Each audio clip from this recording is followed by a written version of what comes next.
And welcome to the Lions Pride Sports broadcast for the district opener for the Lockhart Lions as they take on the road to Bastrop Memorial Stadium to take on the Bastrop Cedar Creek Eagles in the District 13 5A Division II opener. Lockhart Lions overall record 1-4.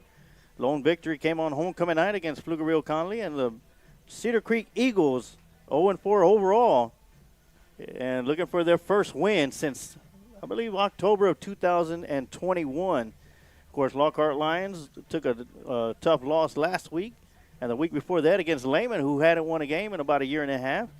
But tonight's going to be a statement night for the Lockhart Lions as they're going to be looking to head into district play and come out with a victory, because it's not all about non-district schedule. That's over with. Preseason is over and done with. The real season begins tonight here in district play between the Lockhart Lions and the Cedar Creek Eagles. And to go 1-0 in district play is going to be huge for the Lockhart Lions as they move forward. And they'll be back at home next week for the San Antonio Veterans Memorial before they hit a bye week. And then they'll be taking a road to a state powerhouse, Liberty Hill, to take on the Panthers at Liberty Hill High School. Hello, everybody. My name is Emilio Sarge Waters. Going to be bringing you all the live play-by-play action. The man to the left of me, as soon as he comes back from getting his food up here, which they got a great pasta serving up here, it's going to be our color commentary or a football analyst for Friday Night Football, color commentary for Tuesday and Thursday night. The coach, Amado Galvez, and sitting behind us, high up top his perch, will be our color commentary guy, TD Tom Dunn. Once they join us, we're set up and ready to go. Of course, Lockhart Lions are going to be sporting a new dig or a new piece of uniform here today. I don't know if anybody noticed it yet or not, but I'll wait until we get some more people. So share the feed, Lockhart Lion fans. Share it. If you're from Cedar Creek, hey, share the feed as well also, whether you're watching on the Lions Pride Sports Broadcast Facebook page or on our Lions Pride Sports Broadcast YouTube channel. Share it out to as many fans as possible and let them know, hey, if you can't make it to Bastrop Memorial Stadium to watch your Eagles or watch your Lions play, log on to our Facebook or log on to our YouTube channel, hit the subscribe button, and you'll be able to watch tonight's broadcast for free, as always, right here on the Lions Pride Sports Broadcast. So once again, we're going to take a quick timeout and give my crew members an opportunity to come into the press box, get ready. But right now, I want to take a quick timeout, and we'll be right back with some more of the Kreitz Market pregame show right here on the Lions Pride Sports Broadcast.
And we are back here at the Bastrop Memorial Stadium for the Kreitz Market pregame show.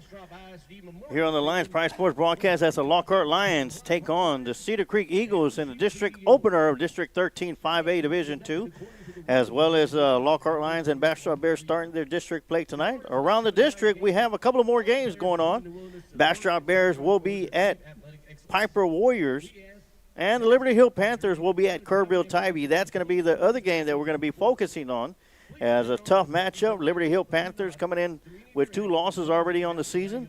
Kerrville Tybee, the only undefeated team in the district, as they are 4-0, taking on the Liberty Hill Panthers at Antler Stadium. And once again, I want to welcome everybody to the broadcast. Hope you're going to enjoy tonight's broadcast of Lockhart Lion football, whether you're a Cedar Creek Eagle fan or a Lockhart Lion fan. Hopefully you enjoy tonight's broadcast all the way through it, as we'll be bringing you live coverage with myself and Miller Sarge Juarez. Once again, the man to the left of me, the our football analyst for Friday Night Football, the coach, Amado Galvez, and sitting up atop his perch, the one, the only, well, let's just call him TD. So welcome, gentlemen, and, we got about 22 minutes until kickoff, but how important is tonight's game from a coaching stand, Coach? How important is tonight to not only win, but win big and make a statement for the rest of the district? Well, the most important, Sarge, is to get a win. You want to start district with a win. You don't want to start district with a loss. And it's once you start with a loss, it's hard to catch up. So definitely we need to get a win. And if you have a chance to get a blowout, that's great. But most important is to get that big win. Yeah, TD, how important is this? This needs to be a win for the Lockhart Lions, not only to go 1-0 in district, but as I mentioned to Coach, do the Lockhart Lions need to make a statement in this game for the rest of the district? One of the most important things for me and for everyone to remember is these are young men playing, right? They're teenage boys in high school, and confidence is everything. So I think it's really important for Lockhart to go out and not only make a statement for the rest of the district, but make a statement for themselves. I'd love to see the defense come out here and get a shutout tonight. But I think this game is highly important for the confidence of the team. Now, Coach, as a coach, you have to be letting your team know. Of course, I think we overlooked Lehman at Bob Shelton Stadium a couple of weeks ago, and Lehman came out with a big victory against Lockhart. Yes. It was their first victory in about a year and a half. As a coach, what are you telling your team? Of course, Cedar Creek hasn't won a game since 2001. What are you telling your team to keep them motivated and not to look past this team just because they haven't won a game? Cedar Creek going to try to get their first win also this year. Yeah. They don't want to go over. They went over last year. And this is their chance. They're saying, hey, we can get a win tonight, guys. We can start district also with a win. So they're going to come out with everything they have for this game, because next week Liberty Hill comes to town, and they play Liberty Hill in their second district game. So Cedar Creek makes sure we better try to get a win this week. Yeah, and of course the lone team that has their bye this week is San Antonio Veterans Memorial Patriots, and they'll be traveling to Lion Stadium next Friday night. So Lockhart Lions definitely has to come out and make a statement and win this one, as Coach mentioned, and start 1-0 in district, which will be big, especially when we got teams like Bastrop's on the up and coming. Piper has shown some great talent, and of course Liberty Hill is going to be Liberty Hill, and not only that, Kerrville Tybee. Tybee fight never dies. That's right. Yeah, undefeated. It's going to be a good game tonight between Kerrville Tybee and Liberty Hill. I guarantee you, Liberty Hill, the basketballs are not out at Liberty Hill. They still got a long way to go, and I guarantee you the basketball coach is probably still on the golf course right now. Well, and Leander Rouse, that's one of their closer neighbors. Yeah, that's a big rival. That's a big rival. They've gone back and forth the last couple of years. So. Yeah, the games that Liberty Hill wins, they're scoring at least 80+, and the two games that they've lost, they've only scored 17 points in that. So, and to my understanding, I believe their quarterback and their top quarterback and their main running back were out last week. But with the amount of talent that Liberty Hill has, to have two losses already in this young season, and once again, it's non-district play, so it really doesn't matter. But it gives you an idea of what you got looking forward to, especially when Lockhart heads to Liberty Hill after their bye week to take on the Panthers at Panther Stadium. So once again, I want to thank everybody for tuning in and welcome you all to the broadcast. This is the Kreitz Market pregame show, and we do have a new piece of hardware that the Lockhart Lions will be showcasing in today's game. And they look very nice. Oh yeah, and here we go. If you haven't seen it yet, or if you haven't heard about it, this is what the Lockhart Lions will be wearing today. A new look, a white helmet with like a dark maroon with a little trim line on it. Now, Coach, your thoughts of the new helmet? I love them. I love the line on the helmet, of course. I'm being an old throwback Lockhart Lion. You gotta love that line on the helmet. And being in white, totally something different. Used to, we were maroon, and had a maroon line. But now it's the helmet's white, Yeah. and the line's maroon. So it's totally different look, and looks nice. Yeah. Some of the old timers may want to come back and play. TD, your thought on the new helmet? I like it. I don't know if you I see it. like it. It Yeah. does. It reminds me of when I played. We had white helmets with the LL on them. It's we'll call it the throwback uniform. Yeah, exactly what Coach and I were talking about. And, you know what, I like it too. When I played Pop Warner and the coach, Galvez here, the coach, we had the white helmet with Yes, the we maroon did. helmet with the maroon line on it. So I'm liking this. Of course, Lockhart Lions are going to be in all white uniform today. So, That's only been a couple of years ago, Sarge. So yeah, hasn't a been that couple long. of years, you know, like 41, 42, somewhere around there. But, yes, Lockhart Lions will be sporting a brand new helmet for today's contest. And, you know, hopefully it's going to bring a little bit of some luck for some Lockhart Lion fans out there. And I'm pretty Yeah. sure the players were very excited when Yeah. Coach Mavis broke out the box and pulled out those helmets. I'm sure the players said, let me have mine. I guess it was one of those things where, hey, let's put that line back on the helmet now. Yes. The line's back on the helmet, guys, so not to worry about that anymore. Yeah. So I tell you what, if you're watching the broadcast right now, let us know what you think about the new helmet that the Lockhart Lions are going to be wearing for tonight's district opener against Cedar Creek Eagles here from Bastrop Memorial Stadium. Let us know what you think about it. And while you're doing that, let's go ahead and go through a couple of giveaways that we got. We got the Ride Along giveaway, the Ride in Style to the Lockhart Lions final road game of the year, thanks to Texas Event Shuttle and Lions Pride Sports broadcast. 5 lucky Lion fans and their 2 guests will win tickets and a ride in style on a Texas Event Shuttle bus to the Lockhart Lions versus Piper Warriors game on October 27th, 2023. That's the final road game of the year. And tickets will be provided for you and your guests. Your 2 guests and a meal will be provided on the way up to the stadium, as well as the ride to the stadium and back. We've already gotten 3 lucky Lion winners, or should I say Lioness winners, as we have Sylvia Martinez, Deborah Ortiz, and Francine Hunt, who was selected last week as winner number 3.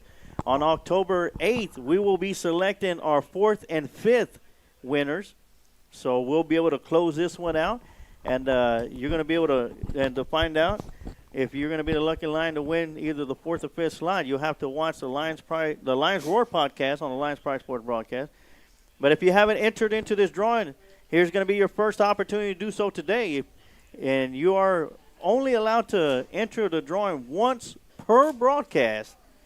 So you're going to have a couple of more times tonight and this Sunday and all next week. Well, we'll have 3 more broadcasts to enter the drawing to take a ride in style for the final road game of the year. And all you got to do is in the comment section, type in the words last ride, and your name will be automatically entered into that drawing. So best of luck to everybody. Type in last ride, and your name's automatically in there. And also next week, Lockhart Lions will be having a home game against San Antonio Veterans Memorial.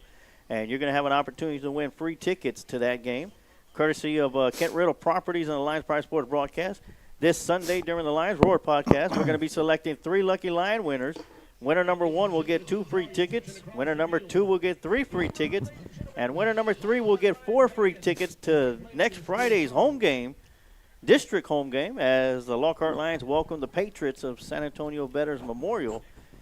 And once again, all thanks to Kent Riddle Properties and the Lions Pride Sports broadcast. If you want to get your name entered into that drawing, tonight will be the last time you have an opportunity to enter your name for this drawing, as this Sunday we'll be drawing the winner, 3 winners for these tickets. And all you got to do is in the comment section, type in the words giveaway, and your name will be automatically entered into that drawing.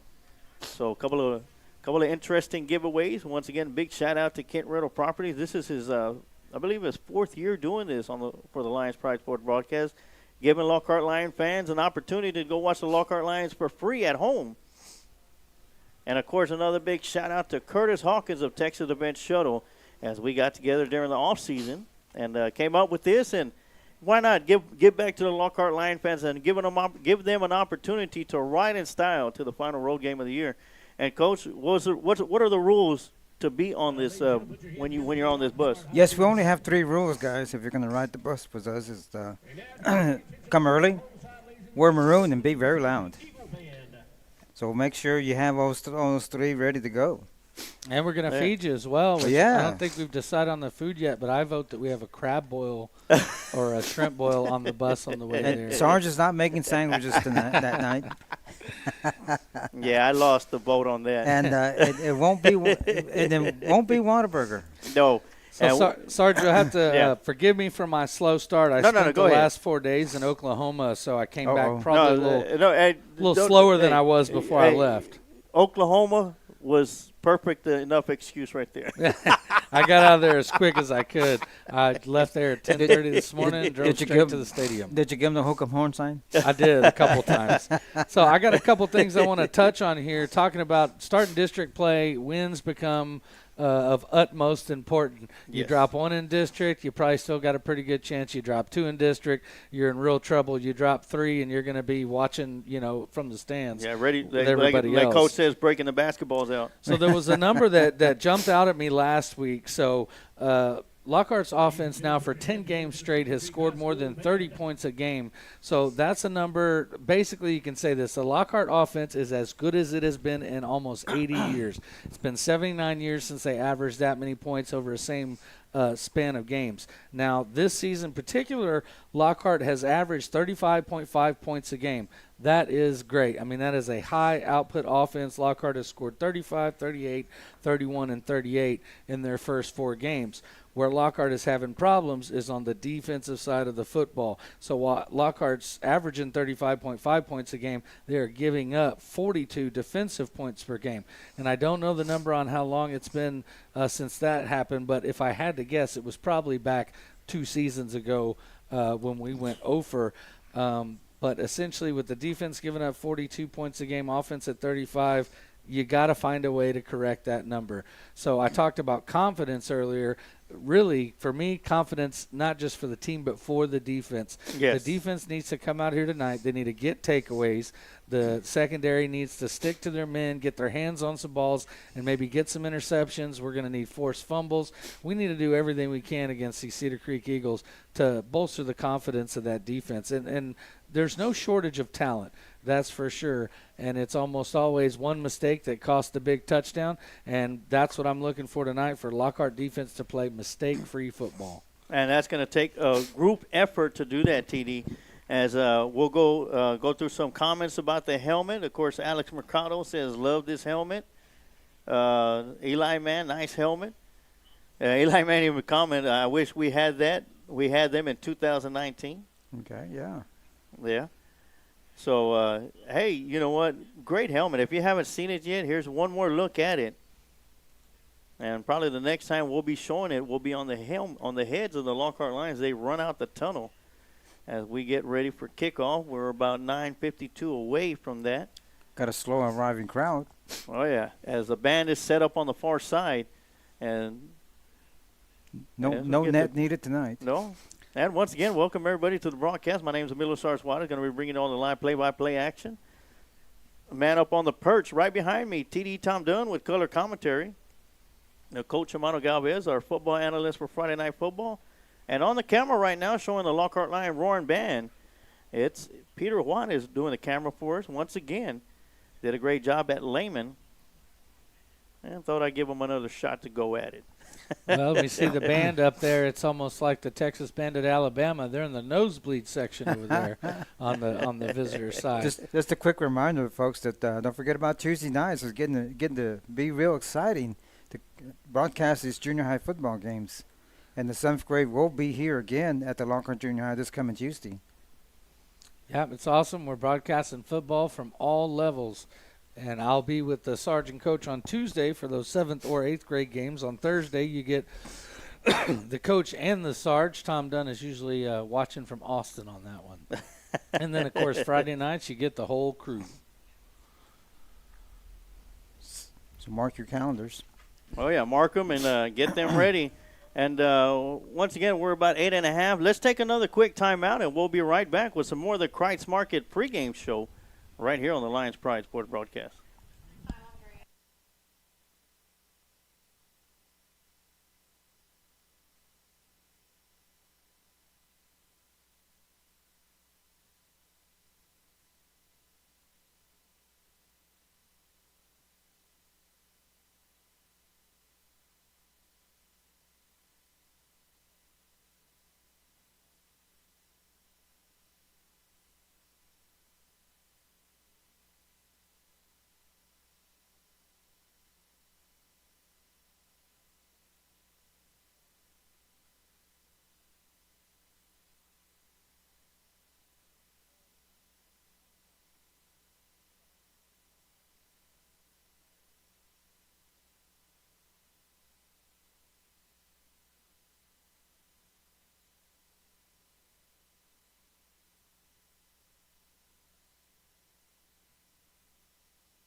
All right, and we are back here at Memorial Stadium on the Lions Pride Sports broadcast as the Lockhart Lions are in the tunnel, as well as the Cedar Creek Eagles. We got 6.5 left to go before we get to them, as the Lockhart Lions are going to be getting ready to come out the tunnel any time now. But, Coach, offensively, what is your player? Who is your player to watch for tonight? My number one player to look at is, of course, the quarterback, Ashton don't Dickens. blink, I right? expect him to come out, and he had a great game last week. I expect him to pick up just like he left off last week. He has a lot to prove and a lot to show, and I guarantee you tonight he's going to have a good game. And, TD, who would be your player to watch on defense? On the defensive side of the football, there's going to be a few really. I mean, what I really want to watch is see the defense play cohesively. But there was a couple players out last week. Everybody's back on the defense this week, and I'm going to be watching the secondary mainly. And I think Trey Brown's going to have a big game tonight, so I'll be keeping my eyes out on number 33 all night, looking for that big hit that jars the ball loose. Yes, and I think we could all agree the overall player to watch for the Lockhart Lions will be number 33, Chase Curry. This is going to be his second game as a varsity Lion. Came up last week and had some playing time in there from here to there. But I think if Lockhart gets up and early real quick, we're going to see a lot of Chase Curry. And I look forward to seeing what this young man brings to the Lockhart Lions and how much he's going to be able to boost pick up everybody else, to where it's going to free up a whole bunch of capabilities, especially with Ashton Dickens and My Time Gonzalez. So Curry's wearing number 31. That's a big number to live up to, as the last few years that number's been worn by Deontay Jackson for Lockhart, who played both ways. Of course, he was a safety, but he also did a lot of damage at receiver with jet sweeps. And Chase Curry has been a standout on the JV games this year so far. Moved up to the varsity last week, got a few touches, had a little kick return, and really just kind of started to get going. But I'd feel the same. I look for him to have a lot of touches and a lot of opportunities tonight, especially if the Lions get up big. A lot of players going to get some playing time tonight if the Lions get up big. Oh, yeah, and we're going to turn off our mic and turn up the crowd mic, as we're going to be hearing the national anthem as we get ready. We're 4 minutes and 15 seconds away from kickoff. And let's go silent. Turn up the crowd mic for the national anthem. U.S. Navy retired. The color guard on the field is commanded by Cadet Chief Petty Officer James Repass. It is assisted by Cadet Lieutenant Shayla Tangen, Cadet Petty Officer Second Class Axel Martin, Cadet Petty Officer Second Class Brody Richter. At the south end of the field, raising the colors, we have Cadet Chief Petty Officer Jacob Ellis, Cadet Seaman Cash Lutz, Cadet Seaman Apprentice Asher Tangen. Once the colors are presented, the playing of the national anthem will be performed by the Cedar Creek High School Band. We ask that you remain standing until the colors have vacated the field. And now, ladies and gentlemen, please remove cover as we honor the great United States of America with the playing of the national anthem.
ladies and gentlemen, that never gets old. What a beautiful sight to see our colors flying here on a Friday night for Texas Smash Mouth football. All right, as we get ready for the coin toss, we're going to have the captains for both squads heading towards midfield. And on the Lockhart side, you'll have senior number 7, Edward Mendoza, middle linebacker. You'll have Trey Brown, number 33, senior safety. And you'll have senior Trent Holcomb. He's a tight end, and they call him a defensive lineman, but he's been playing some outside linebacker. Sometimes he goes down the stance. And big number 75, Alex Richardson. As for Cedar Creek, we got number 1, Chris Nino, number 14, Grant Davis, number 10, Mason Thomas, and number 80, Roy Rose. As you can see, the Lockhart Lions looking sharp in them Stormtrooper uniforms, as you mentioned, TD. Coach, Loving that helmet now. I'm really digging that helmet. While we're waiting on this coin toss, Coach, what can you tell us about Cedar Creek? Any players on their side of the ball? Number 10, I'm sorry to interrupt. Number 10 is supposed to be their super stud. Plays 4 positions. So I see the sheet says tight end, defensive lineman, and LS. Yes. They forgot to put et cetera after that. And hopefully he's a big boy, too. Very good size, as you can tell by looking at him. He looks like a tight end. Might play a little fullback also, but I tell you what, looks like he's ready to go. Well, it looks like they've got 2 quarterbacks on the roster. Yeah, they can't decide on the Dubé quarterback. And Blaze Orr.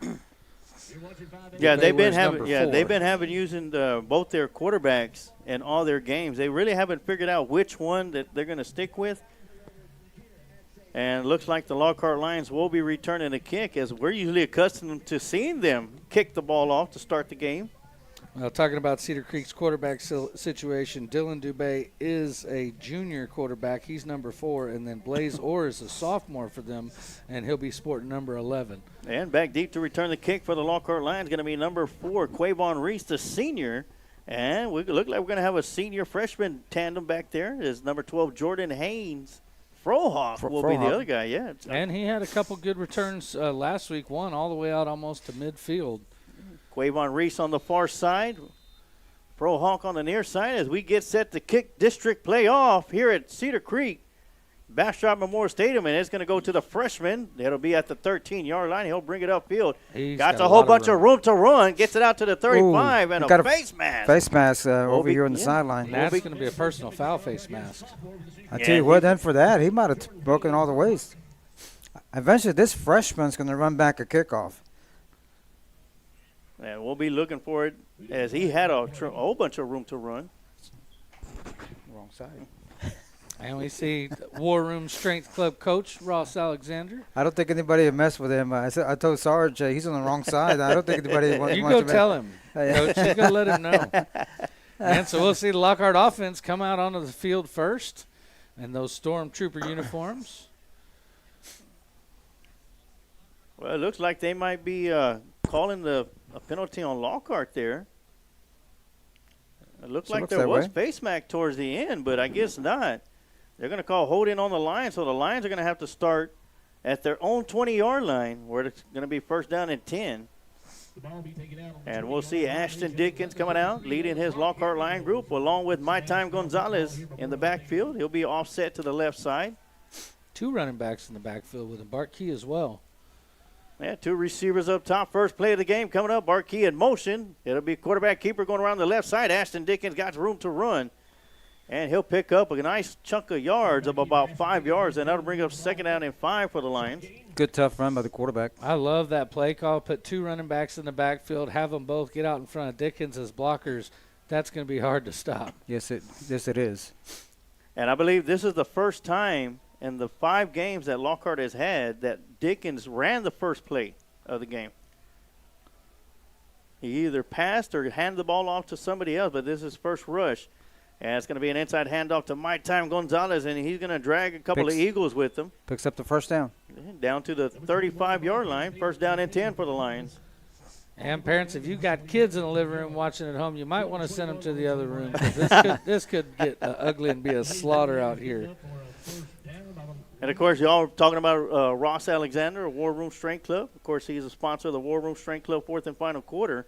And not only that, he's going to be joining us next week in the broadcast booth for the Veterans game at home for the Lockhart we Lions. moved.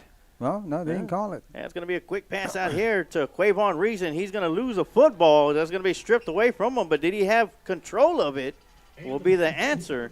And it looks like they're giving him control Will and be the question. fumble. Yeah, they're gonna That give did him look control. like a catch, a football move, and then it was knocked from his hands. So Never really got it into his body, but turned to Right. run, so made that football move, which constitutes possession. yes, and one of the things that Lockhart has had troubles with is turnovers, as they're in the negative this year, whereas last year they were in the positive.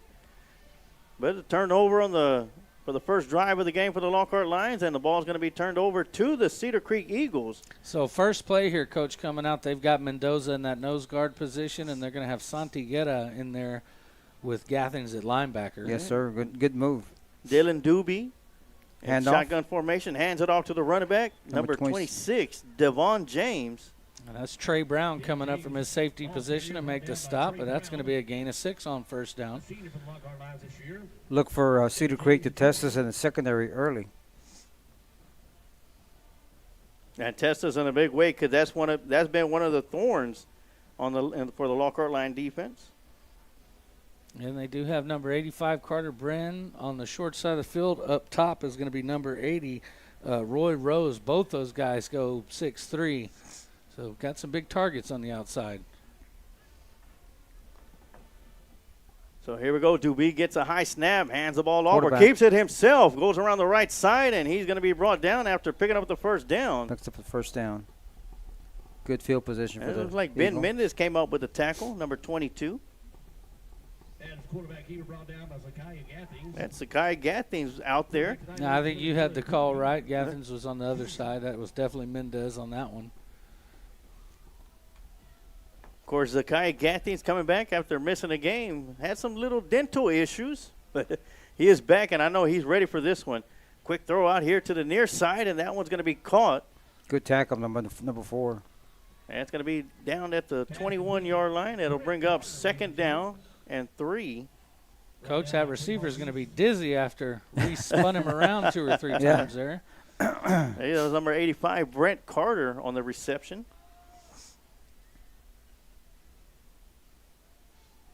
And once again, Doobie in shotgun formation.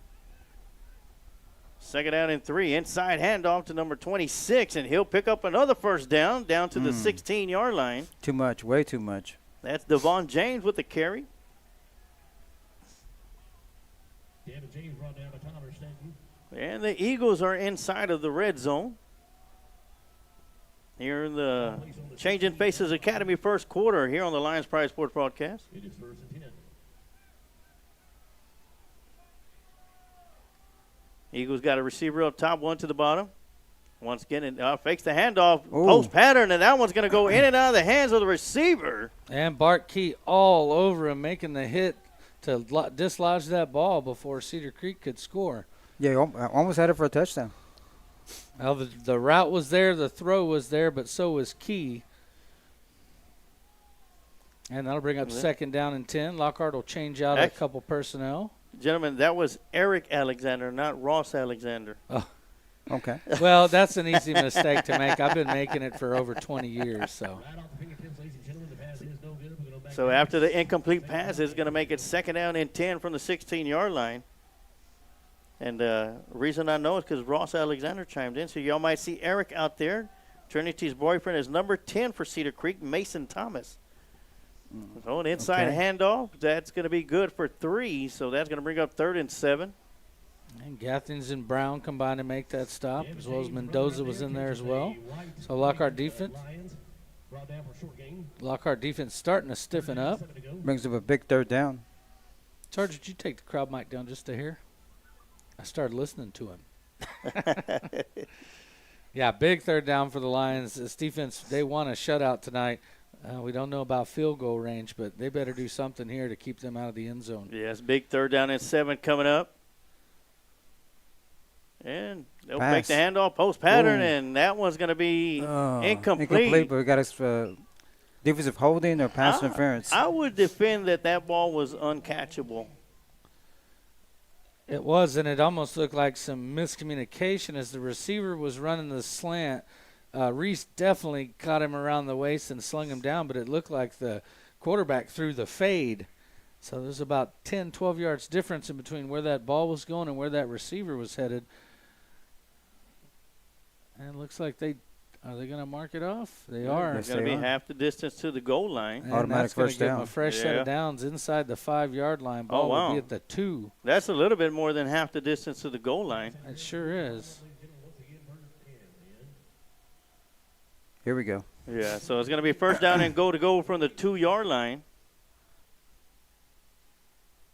Man in motion in the backfield, handoff up the middle, and great job by State to get in the backfield. Not much there. State Number and 16. Athens both coming through that gap and nowhere to go on that right side. Devin James will lose a yard.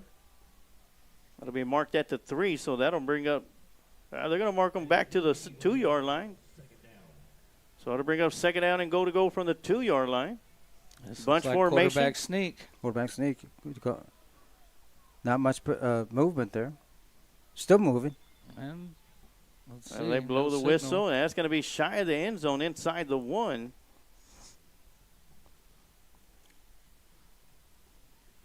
So it'll bring up third down and go from the 6-inch line. Well, you got a yard with it. Try it again. Here it comes. And once There you again, they'll push up the middle. And it's going to be good for a Cedar Creek Eagle touchdown. I tell you what, Lockhart defense was doing everything they could there, but it is hard to stop them from getting 6 inches. So with 7:01 left to go here in the Changing Faces Academy first quarter, Cedar Creek Eagles strike first and lead the Lockhart Lions 6-0 as we await the extra point try as number 32 trots onto the field. That's going to be Manuel Duran Leon, the right footer coming out. And Lockhart not off to a good start. Offense gives the ball up. Defense lets them in the end zone. Oh, no, That's now gonna be we're offside. offside. Snap is back, hold us down. The kick is up, and it is good. And the kick is good by Manuel Duran Leon, ladies and gentlemen. We are now 7-0 Eagles over the Lions. So as we await, we're going to go and take a quick timeout, and we'll be right back with more Lockhart Lion football right here on the Lions Pride Sports broadcast.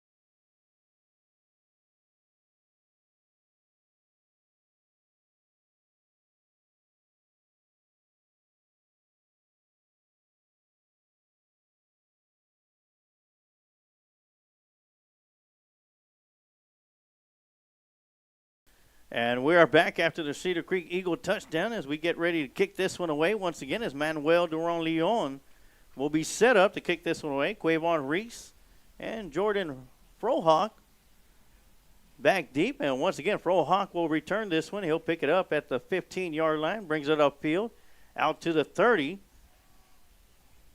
And the big scrum will get him out to the 34-yard line where the Lockhart Lions will have the ball first down and 10 to start their second drive of the game. First drive didn't start off too well for the Lions, TD, as they fumbled the ball, and Bastrop was able to move down the field and put 6 on the board. Extra point was good, and the Lockhart Lions trail 7-0 against the Cedar Creek Eagles. I look for the Lions to hand the ball off once here, and if they get a couple yards on first down, I'm going to look for that RPO and pass deep down the field, try to get those points back quick.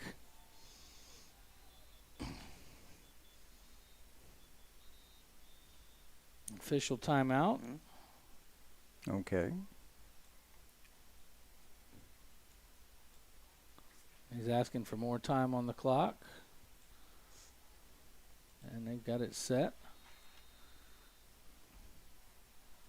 Oh, the Lions from their own 34.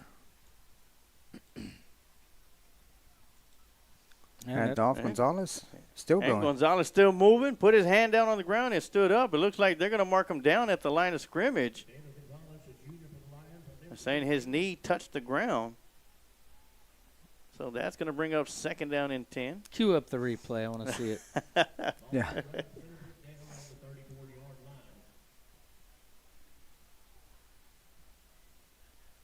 So 2nd and 10 coming out for the Lions. My time offset to the left side of Ashton Dickens. Lions are going left to right, wearing the all-white uniforms. Brand new white helmets. Gonzalez with the handoff up the middle, and he'll pick up, say about 4 yards. Something I saw in that last play after Lockhart lined up, they had Cedar Creek heavily overloaded on one side. Cedar Creek didn't move to adjust to the formation. So that's going to bring up 3rd down and 7 as they marked him, went down as a 3-yard run. Oh. Dickens almost Snap the catching them ball. off. Of course, he's done a great job this year, TD, with this cadence change. And they're going to bring pressure. Throwing for the first time out to Gage Deutsch. Got blockers in front of him. First Sidesteps down. a couple of defenders, picks up the big first down all the way down to the 50-yard line. Great job there by Deutsch, threading catch. through the defenders. Yeah, Wow. good catch. Had to go up a little bit for it, quickly cut up to his blockers, and did a good job threading his way down the field. Oh, yeah, nice job by the front line. They gave Ashton Dickens all the time in the world to get that ball out there, and as soon as Dickens made the throw, the linemen were out there blocking in front of Gage Deutsch. And Cedar Creek did bring 3 of their linebackers on the blitz. So 1st down and 10 for the Lions at midfield. Snap goes back to Dickens, dropping back, looking to throw. Once again, got Deutsch in and out of his hands, and that one's going to be picked off at the 35-yard line. And that one's going to be brought back all the way to the 49 and Eagle territory.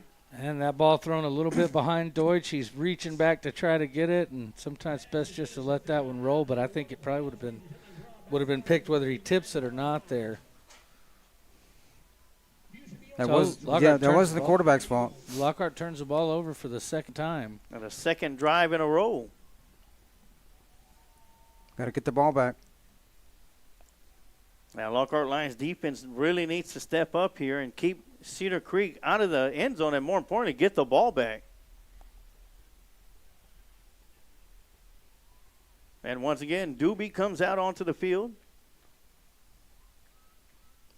He'll Pass. take the handoff, throw it up the middle. It's going to be intercepted by Gathings right on the spot, going around the left side. Got the block in front of him by Key, and Gathings still moving down the field before Good. he's finally knocked out of bounds. Good return. Great return. Great job of Gathins reading the eyes of the quarterback and just falling back into his zone, and steps right in front of this one, and then gets a big return as well, taking the ball. Looks like it's going to be all the way down at the 25-yard line. Yes. Great return. So Gathins gives the ball back to this offense, which Lockhart sorely needed. We talked about it pregame that we were going to need some takeaways tonight in order for this defense to really get that confidence going moving forward into district. Yeah. But for tonight, right now, here in the first quarter, Lockhart Lions still in the minus. 1 turnover that they've created on defense, but 2 on offense. But here comes Ashton Dickens and Lockhart Lions out onto the field. And it'll be a reverse to Caden Mavis as he rolls around to his right side. Got some seam to run through and into the end zone. No flag, and the Lockhart Lions are on the board. That's Great a job touchdown. by Mavis, planting that outside foot, cutting inside the defender there. Touchdown freshman. Getting into the end zone to potentially tie it up for the Lions.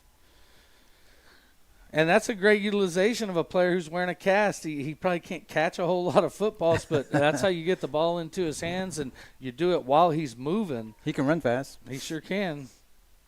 And did a great job making a couple guys miss there. Looked like they were going to have him in the backfield, and he turned on the Jets. All right. Holcomb will be the deep snapper. Deutsch the holder. Ocampo the kicker. Snap is back. The hold is down. The kick is up, and it is good. And just like that, it is all tied up at 7 apiece. And we're going to take a quick timeout, and we'll be right back with more Lockhart Lion football right here on the Lions Pride Sports broadcast.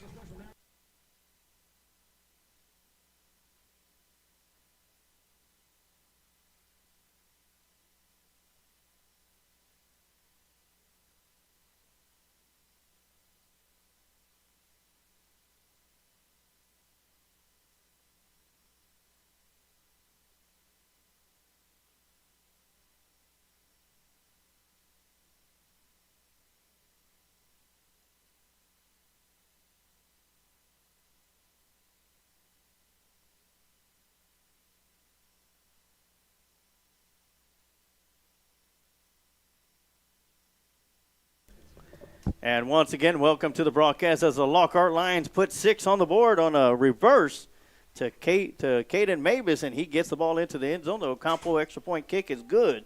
And that's where we stand at 7-7 as it is all tied up with 4:34 left to go here in the Changing Faces Academy first quarter. Lockhart finally with a chance to make Cedar Creek start on their end of the field, as both Cedar Creek's first 2 possessions came off of turnovers on the Lockhart end of the field. And back deep to return the kick for the Eagles will be number 5, Ivan Lopez, and number 1, Chris Nino. Nino is set up on the far side. And Ocampo will kick it towards Nino. And, it's gonna, and that's going to be picked up by Quavon Reese on a sandwich shot by Ocampo. And look at Ocampo. And they've been trying it. They've been trying it all year. They got pretty close at Lehman, where basically it's a pooch kick. They're looking to a dead spot on the field, and they send Reese racing down the sideline. That ball takes one hop right into Reese's hands, and he's in for another Lockhart Lions touchdown. What a play. I was waiting for it to happen. It got so close there when we were at Lehman. I'm glad to see them able to finally execute on that. I'm trying to see if they're giving us the touchdown. They looks like they were talking about it. And it looks like Lockhart will have the ball where they recovered. Yeah, I guess it's considered like a muff. TD. Yeah. You can't advance a fumble, same thing. Yeah, you can't advance it. Well, you can advance it on an onside kick, so how's it different? Because last year we saw Ashton Dickens score a touchdown on an onside kick. Well, they were kicking it to him, and that one's going to be an inside handoff to Gonzalez, and he'll pick up about 4 yards. The scoreboard already had 13 points up there for us. Well, they'll go get it right here real quick. Yeah, we need to score quick. Take advantage of it.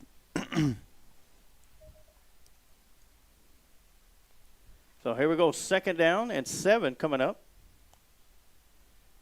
And another handoff to Gonzalez, and he'll get through the line of scrimmage, and he'll pick up more than enough that needed to get the first down for the Lions.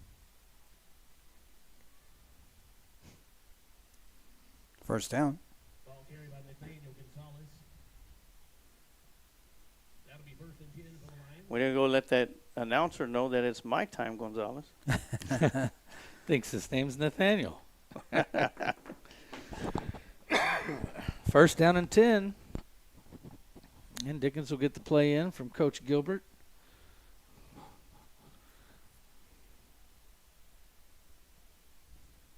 High And snap. high snap. Quarterback power. Ashton's got some room to run. There he goes. And Right down to the 1. Get it into the 5.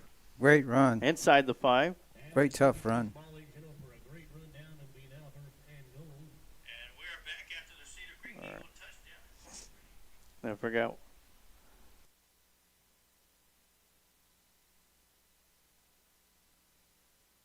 Games on the way back, and I noticed that. And Lockhart goes ahead and gets those points after all. And look like Lockhart's okay. They didn't get it. He's under center. Yeah, underneath center. He'll hand the ball off. That was number 9. That's going to be Nathan Garcia with the touchdown. Was that number 9? Yeah. Sure was. Wide receiver Nathan Garcia gets in there and gets a carry. Great job. So the Lockhart Lions take the lead with 2:45 left to go here in the Changing Faces Academy first quarter. And lead 13-7 as we wait the extra point try from Ocampo. Once again, Holcomb the snapper, Gage the holder. So my wife telling me that they made an announcement over the PA that there are no noisemakers allowed here at Bastrop Stadium, to which many Lockhart fans are disappointed and probably ignoring. No wonder it's so quiet. That's interesting. I mean, noisemakers are I don't like them at baseball, but I think they're a part of football. More cowbell. And so now Lockhart takes a lead, 14-7, with 2 minutes and 45 seconds left to go in the Changing Faces Academy first quarter. And we're going to take a quick timeout. We'll be right back with some more Lockhart Lion football right here on the Lions Pride Sports broadcast.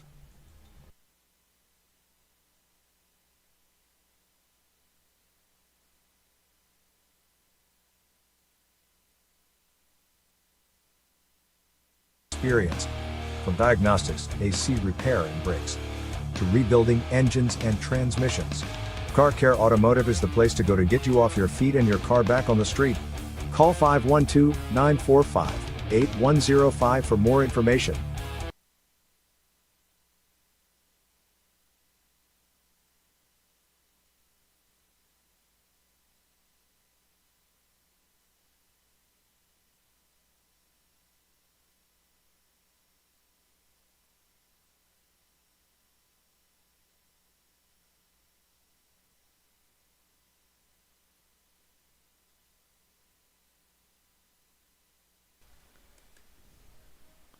All right, go ahead. That'll be Omar Ocampo set up to kick after the Nate Garcia touchdown. It's an awesome thing to see that senior get in the end zone. And Ocampo will put the boot into it, and he gets all of that one. This time they call for the fair catch. I would as well. Smart so move there. They'll get the ball out at the 25-yard line. So Lockhart had a couple of gasping moments there with a couple turnovers. Quickly turns it around off an interception by Zakiah Gathings, which the offense then turns into pay dirt 4 plays later on a Nate Garcia run. So we'll see that Lockhart defense come out onto the field again. Lockhart is -1 in the turnover margin, as Sarge told us a few minutes ago. We'd love to see them get some more and get even and even get into the positive. Turnovers win football games, don't they, Coach? Yes, sir. Love to have them. Yeah, the more turnovers you have, the better. All right, I do apologize. I think we got everything set up with the commercial volume. Different mixer. Different connections. All right, so the Eagles will have the ball. It looks like there was a penalty. And it'll be the junior quarterback, number 4, Dylan Dubé, out there. Or Doobie. Yeah, Doobie. I like Doobie. Doobie Brothers? Yeah. Doobie Brothers. All right, Doobie comes out, gets the snap, keeps it Quarterback. himself. Ooh, good tackle Man, there. great job over here on the near side by Trey Brown. Trey Brown was not fooled by that ball fake at all. He was all over it. 14 also helping in. And I did call out that I'd look for Trey Brown to have a big game here tonight. Yeah, Miguel Portillo also in on the action. That guy's always around the ball. Yeah. I tell you what, Trey Brown so far has been around the ball just as Portillo was last week. Of course, Portillo was one of our defensive players of the game. And Joseph Blue comes into the game at tackle. And this time they'll hand it off to the running back coming through the line of scrimmage, and Fumble. he's going to fumble the football. Or they're going to call him down. Yeah, blew it down. Yeah. As the big lineman, number 52, picks it up. He's like, let me run with it. Well, and that was Joseph Blue that he split right through his double team, got to the ball carrier, and brought him down.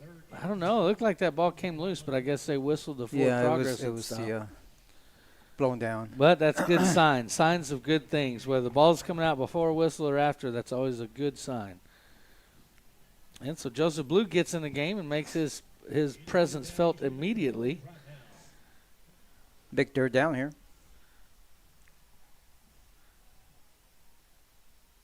Timeout. Call Cedar a Creek. timeout. And while they'll take a timeout, we'll take a timeout too. We'll be right back with more Lockhart Lions football right here on the Lions Pride Sports broadcast.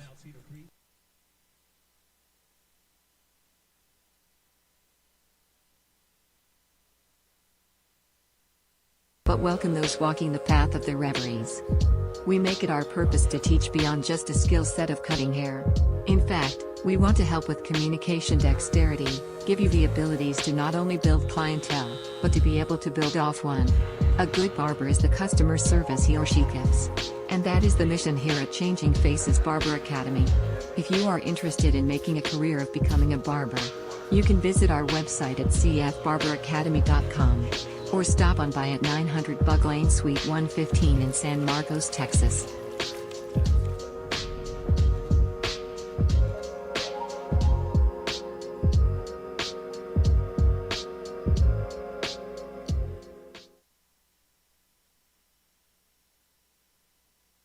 And we are back here on the Lions Pride Sports broadcast coming off the Cedar Creek timeout. 3rd down and 8 coming up. Doobie gets a snap, drops back, looking to his right side, got the wide receiver all open. by himself and just overthrew his intended receiver. who had a step on the cornerback That's out there on the number far side. 88, Dakota Baker, the intended receiver.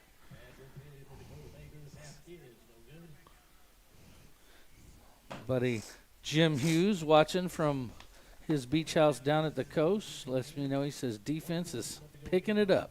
They sure are. They're forcing the Eagles to have to punt the ball away, and back deep to return the kick is My Time Gonzalez. Timeout. Yeah, it looks like there's going to be another timeout, so we'll take another timeout as well, and we'll be right back with more Lockhart Lion football right here on the Lions Pride Sports broadcast. This was a Lockhart timeout.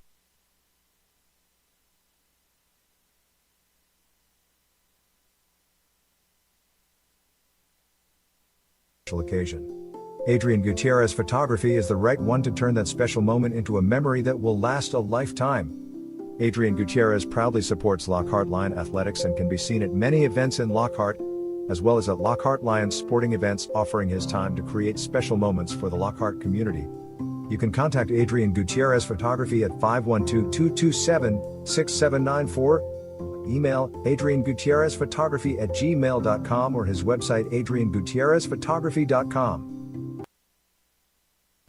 And we are back after the Lockhart Line timeout, so both teams have used the timeout apiece. And we got 1:14 left to go here in the Changing Faces Academy first quarter here on the Lions Pride Sports broadcast. Eagles will be punting the ball away. And it'll be a short kick. It'll take an Eagle roll past midfield, where it's going to be downed at the 47-yard line. Coach was telling Gathens, get away from it. I was thinking, pick it up, Gathens. There's nobody in front of you.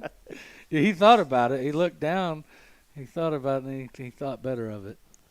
Okay, there's a question. There's a penalty. Yeah, penalty flag over there by the 36-yard line in Eagle territory. Yeah, legal use of the hands. Defense. So that will move Lockhart back 5 yards. So Coach, what is it about a punted football that all of a sudden turns it into a grease pig? When it's thrown to you, you can catch it no problem. A punted football seems to be a dangerous thing, like a hand grenade. It's definitely. And the more you told the kids to stay away, the more they're attracted to it. Well, that's everything with kids, isn't it? It's like, don't put your hand in that ant pile. It's going to bite. Sometimes they got to get bit figured out. Yeah. So that will be a 10-yard penalty and not a 5-yarder, and that'll move the ball all the way back to the 37-yard line where the Lockhart Lions. Yeah, it's still our football, thank God. Will take possession with 1:05 left to go here in the Changing Faces Academy first quarter. So Lockhart's last drive was a short one and ended on a touchdown by senior Nate Garcia. So Lockhart Lions 63 yards away from the end zone. And it'll be Bart Key getting the handoff, going around the left side. Gets around the edge and has room to run down the far sideline before he's finally knocked out of bounds just shy of the 40. There you go. There you go. Good run. Key showing some nifty moves moving around the left-hand side, making a couple guys miss. Yeah, the ball's going to be placed at the 42-yard line where it'll be first down and 10 for the Lions. That's a great variation on that two running back formation. Earlier we saw quarterback power out of it. It was the same look, and everyone took the same first step. This time the handoff went to Bart Key, and he paid it off for the first down. Great job there making the most of his opportunities. Big first down here. So first and 10 coming up. Inside handoff to Key. Makes a move on the inside. And he's dragging several Eagles with him as well as the Lions offensive line. And they're going to push Bart Key for a first down to the 30-yard line. If he didn't get it, it's pretty close. They haven't moved the chains yet. Oh, he got it, Coach. They're marking him at the 30. The first down marker's at the 32. There we go. Unless there's a penalty flag, but look, the second guy with the chain doesn't want to move. Look, the first guy's trying to drag it. The second guy's just standing there. Hey, stop watching the game. Oh, that's hilarious. I hope that's not our buddy from Lockhart. And, well, the clock is down to 17 seconds, so I don't think Lockhart will be running a play. Well, but you can credit the turnover of the quarter to the chain gang on that yes. one, because he said, no, I'd rather be on that side. And that's what he said. It's going to be in the first quarter anyway. Yeah. What's the big deal? All right, so as they change quarters, we'll change quarters too and take a timeout. We'll be right back with some more Lockhart Lion football and the Shields AC and Heating's second quarter here on the Lions Pride Sport broadcast.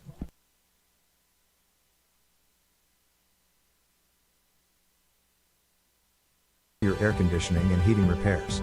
Here at Shields AC and Heating we service commercial and residential HVAC system as well as refrigeration, ice machines and walk-in coolers.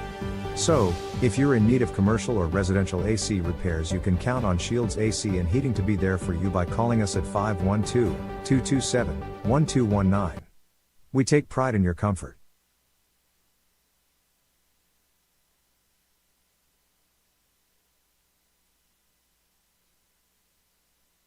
And we are back for the start of the Shields AC and Heating second quarter. As the Lockhart Lions have the ball and they're moving down the field.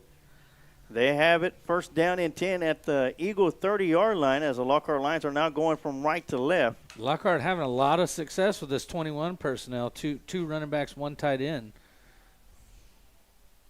And Dickens will get the snap, fakes the handoff to My Time, throws it over towards the right side, got a receiver in stride and just overthrew Bart Key. Right off the fingertips. Boy, that timing was so close. I mean, man. What a great timing play. A great throw by Ashton Dickens as well. Kind of overthrew him a little bit, but I tell you what, it was right there. I call that leading him. I think leading that was a dime. Yeah. Bart Key just needed to jump, make a one-handed catch, and then run 3 more steps. I don't know. I mean, I don't know about my age, but I think I might have dove in for that one. Great. I might not have came back up, but either way, it's going to be second down and 10. And Bart Key will get the handoff. He'll lose the football. He'll get it right back as it bounced right up to him. Wow. That's when you're lucky. we saw down that to the 20. We saw that in the game last week where the player for Davenport fumbled the ball, bounced right back to him. Same thing happens here to Key. That's Australian rules football. There you go. Had to drop it down after a few steps, and they're going to mark him down at the 21. So you can't advance it if it's your own fumble. Yes. That's when you know it's your lucky night. Yeah. Keep giving it to him. So it's going to bring up third down and 1. Of course, this will be the area where Lockhart will probably go for it on fourth down if they need. And this is now their 12 personnel, 1 running back, 2 tight ends. And it'll be Dickens with the designed run going around the right side. And got the first down. We got a flag coming in at the end. Doesn't look good. Looks like it's going to be a hold against us. I tell you what, I mean, I saw it happen. It really just looked like a pancake block, and then, Brady Stevens just followed his man to the ground, but I thought it was a great block. So they'll mark it off from the spot of the foul. The ref probably told himself, no one gets manhandled like that without holding. But I think Mr. Stevenson did just manhandle his guy. So the ball is going to go back to the 30-yard line, and that'll make it third down and 10. And if you'll take a look, Sarge, they've got number 14 for them lined up in front of Brady Stevens, and he's about the size of one of Brady's legs. It's a little guy. It's a tall order for him tonight. All right, third down and 10. Ashton almost catching the defensive line, coming off a little early, able to get back in time. And he'll get the snap. It'll be a little high. Hand it off to Gonzalez. He'll break through one tackler right up the middle and into the end zone for another Lockhart Lion touchdown. No flags. Sarge, he doesn't break through one tackle. He breaks through all the tackles. Mr. My Time, getting it done his way. And that's after contact. I feel like that's how he runs this year is after contact. All you got to do is hit him around the line of scrimmage. He's going to give you 20 more. Remember, guys, that came on the 3rd and 10. Oh, yeah, this got to be disheartening for the Cedar Creek Eagles as they had My Time after about a 2-yard run. But I tell you what, that work with Ross Alexander and War Room Strength Club does a number. And that number is 6 for the touchdown. The snap is back. The hold is down. The kick is up, and it is good by Ocampo, and the Lockhart Lions lead by 14, 21-7. And we're going to take a quick timeout. We'll be right back with some more Lockhart Lion football right here on the Lions Pride Sports broadcast.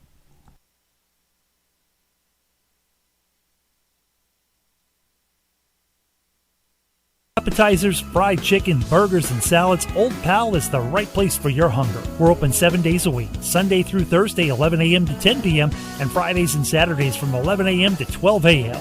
Our kitchen will be open late for Lockhart Lions Friday Night Lights home games. Old Pal Texas Taverns, cold drinks, fried chicken, and famous smash burgers are perfect for your after-game score.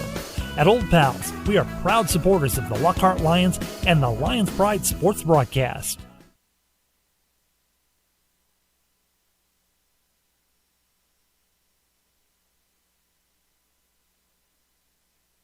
And we are back as the Lockhart Lions put another on the board by the way of a 20-yard touchdown run by My Time Gonzalez.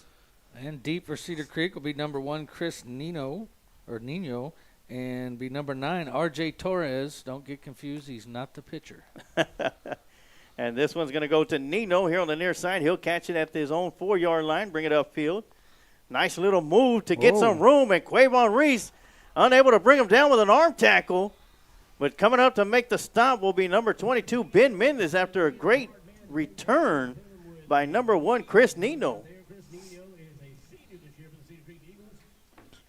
Good tackle by that young man. And I actually think that was number 32. I believe that's number 32. That was Cade Myra's in there on special teams, senior. No, he's a junior. Coach, did you see how that kid loaded and exploded when he caught that kickoff? Very quickness. So Great quickness. Here comes Doobie coming out. 10:32 left to go here in the Shields AC and Heady second quarter. Throwing down the near sideline, and that one's going to be incomplete as a penalty flag. I think we're all sides. Lays on the turf at the 42-yard line, and I think you are correct, He Coach. gave Lockhart a taste of their own medicine as they went with a hard count, and a couple lines jumped off sides. You can tell it was probably Edward Mendoza by how much he has to say about it. But, hey, he's a linebacker. He's not used to being above that Well, he's football. giving the universal signal with his arms open. It's like, what are you talking about? Well, hey, he's a linebacker. He's usually got 2 or 3 steps to give that have been taken away from him. And where's the football? Right in front of him. All right. First and 5. Yeah, first and 5 for the Eagles. Doobie in shotgun formation. Eagles in a pistol formation as number 6 is in the backfield behind Doobie. That's Kavion Houston. So Lockhart's made a couple changes on defense. They've moved Gathens to strong side linebacker. Usually plays Will, but he's playing in Mendoza's spot now. Yeah, man in motion. They'll fake the jet sweep. Quick throw out here to the near side. Reception is going to be made by number 80. Good catch. And he's going to be brought down by a host of Lions, but not before he picks up the first down. Good job of Bart Key grabbing a belt loop and hanging on there. That's Roy Rose with the reception. So first down for the Eagles as they are now in line territory. And now in for the Eagles, that's Orr Blaze, the sophomore, number 11, that's in there at quarterback now. They've been using both guys tonight. So first and 10, it'll be an inside handoff as Kavion Houston will Not much be there. hit right around the line of scrimmage. Number 7 on tackle, and so was number 30. And Sarge, I said it backwards. That is Blaze Orr. Blaze Orr. Like Chevy, Blaze Orr. As we see number 10, Mason Thomas. Hasn't been playing a lot. He's spent a lot of time on the sideline. I wonder if he's injured. And if they try the quick count again, they don't get it this time. Eagles do have 3 receivers up top, 1 to the bottom. That's going to be Rose all by himself. And they're going to throw it out to pass. the back coming out the backfield, and that's going to be incomplete. Well, that's one that's better that you drop it than catch it because Portillo had a beat on him, and he was going to tackle him in the backfield. Great job by Portillo reading that play and identifying what was going on. And Joseph Blue is right there on the spot as well. With the incomplete pass, it'll make it 3rd down and 10. 3rd and long. Eagles need to pick up a good chunk of yards. Lockhart Lions defense needs to stop them to force them to punt. Dropping back, looking to his left side, tucks the ball in, has to run out the pocket, and he'll have room to run, but he'll be chased out of bounds well short of the first down. And it was Gathens coming up the middle from his linebacker spot on the blitz that flushed him out of the pocket. Number 30 there on the sidelines to make sure he went out. Yeah, nice job by Blake Ward to get out there and make some positive yardage out there. They're going to give him the 38-yard line. Still going to be shy of the first down. It'll be 4th down and 3. And they're going for it. Eagles going to have 2 receivers up top, 2 to the bottom. Kavion Houston in the backfield.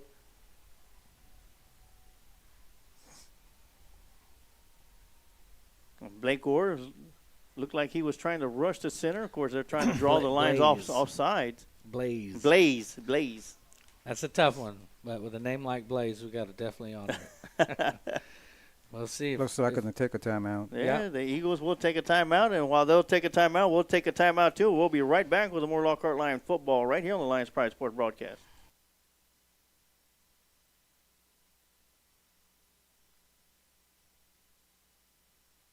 for over 40 years. Lockhart Lion fans all over the world have been able to follow the games on the Kent Riddle Properties scoreboard, as well as being the main sponsor of the Lions Pride sports broadcast. Kent is also the QA guy for every broadcast. Kent Riddle has been in the real estate business for over 35 years. If you are looking to buy, sale or lease a property in the area, you can contact Kent Riddle at 512-359-0036. And just like that, the Eagles made it a quick timeout and punted the ball away. No return as nobody was back deep for the Lockhart Lions. But the Lockhart Lions going to take over at their deep in their own territory. It'll be first down and 10 at their, I believe, own 18-yard line. So Lockhart, 2 drives in a row, put points on the board by way of touchdown on a reverse from Caden Mavis into the end zone. And a 30-yard run, or 20-yard run on third down and 10 by My Time Gonzalez. Extra points were good, and that's where we are at, 21-7. Or should I say 3 straight possessions with scores. And Good, this one's good fake. play fake. And this one's going to be intercepted, just underthrown to Gage Deutsch, and number 25 will come up with the pick, Joseph Redmond. And second interception of the night for Lockhart. And that turnover margin goes back in the favor of the Eagles. Yeah, 3 turnovers for the Lockhart Lions offensively and 1 for the Cedar Creek Eagles. But even down in the turnover ratio, TD, Lockhart Lions still have a 21-7 lead. Got to get a stop here. And Cedar Creek will be taking over just about where they were when they punted it. Really close to the same spot. And he'll hand it up the middle to number 6. He'll put his head down and grind forward. And continue grinding forward. He'll pick up 7 yards on that one. That's Kavion Houston with the run. As Cedar Creek, same style as Lockhart. They get set, they call the play in from the sideline, they get a look at the defense, and sometimes they'll change it, sometimes they'll stick with what they got. So Orr's got Houston in the backfield, offset to his left. It'll go to Houston, same play, right up the middle again. Not and much this there. time Lockhart a little more stiffer as Houston only picks up 2, and he'll be short of the first down. That'll bring up third down and 1. So big third down here for the Lions after Cedar Creek gets a takeaway in Lions territory. So it looks like they're going to mark them 2 yards shy, TD. Third down and 2 coming up for the Eagles. The Eagles lined up in a pistol formation. Thomas on the move. And off to Houston once again, and he'll get to the 30-yard line, and it'll be a first down. Ball came out, but it was late after the whistle blew. And they'll get a fresh set of downs, and they'll have the ball at the 30-yard line. Ladies and gentlemen, that's good enough for a first down. Make some noise. So first and 10 for the Eagles with 7:29 left to go here in the Shields AC Heating second quarter. Of course, during the Kreitz Market halftime show, we're going to be showcasing the Lockhart Lion Roaring Band as well as the Cedar Creek Eagle Marching Band. As you see on the far side, the Roaring Lion Band getting set up. Handoff. Oh, it's a pass. Fake it to number Good 26, fake. and that one's going to be behind the receiver, Rose. And lucky for Lockhart that it was, because Rose had a step on key. And that ball just thrown behind him. Good Rose, play one of those action big targets. That was a good play action. I think it got all of us here in the booth. No, I knew it all along, gentlemen. Okay. You need to tell the coaches next door then. Yeah. And so that'll bring up second down and 10. And now with Lockhart receiving the opening kickoff, Cedar Creek Eagles need to think about scoring before halftime because they do receive the second half kickoff. 2 receivers up top, 1 to the bottom. Blaze gets the snap. Another quick Fakes the play action. handoff, throws it over the middle, and that's going to be to Mason Thomas. Good enough for an Eagle touchdown. Wow, great catch. He bobbled that thing 2 times before he finally brought it in and then got into the end zone. Pinning the extra point, that'll tie it up. That's going to be the tightest game the Eagles have had yet this year, giving their home crowd something to cheer about.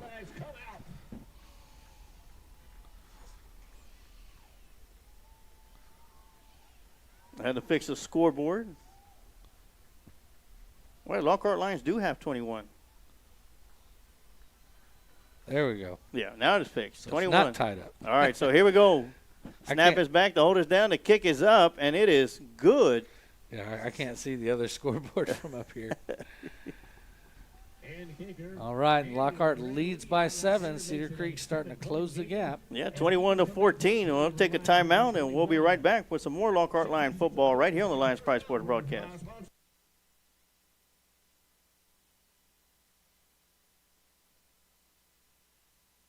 Win-loss records, coaching histories, individual stats, records, and more. Lone Star Gridiron, the authority on Texas high school football.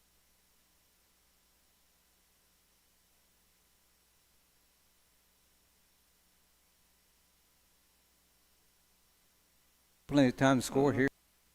Oh, yeah, with 6:55 left to go here in the Shields AC&T second quarter, the Cedar Creek Eagles score for the second time off of a Lockhart Lion turnover and close the gap within 7 as the Lockhart Lions still lead 21-14. As the Cedar Creek Eagles will be kicking the ball away, and once again back deep for the line is going to be Quavon Reese on the far side and Jordan Frohawk here on the near side. And kicking the ball away is going to be Manuel Duran Leon. Now, Cedar Creek needing to pull all the stops out, all the tricks out of the bag. Would you expect an onside kick right here? It's possible.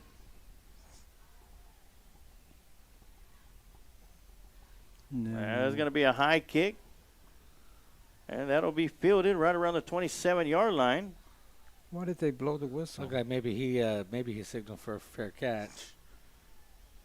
He must have. That's the only reason they would blow the whistle. Well, looking at the replay, I didn't see no fair catch signal call.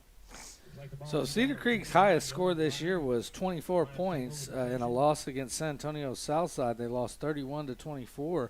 So Cedar Creek quickly approaching their season high here in the first half against the Lions.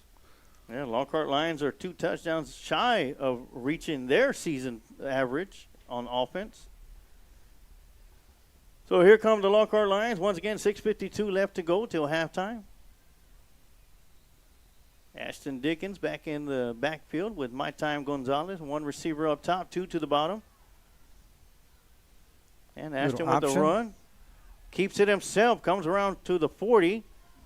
Still going. Still going on his feet. Great run by Dickens. I feel bad for number 14 on their team. All of a sudden, he was forced to try to cover up Dickens and Gonzalez, and usually 3 guys can't do that. So great job there by Dickens. Just enough room out there on the option, letting that guy drift outside and coming inside to pick up a big first down for the Lions. Oh, yeah, first down at the 46-yard line in line territory.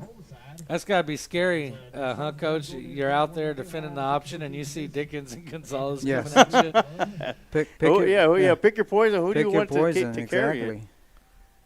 All right, Dickens gets the snap, fakes the handoff, keeps it himself, going around the right side, crosses midfield, and picks up another big first down as he's chased out of bounds at the 41-yard line in the Eagle territory. I didn't see who the receiver was on that side, but he made a smart move. He had a chance to block that guy, but if he would have done that, it would have been a clipping penalty. So you just let him go.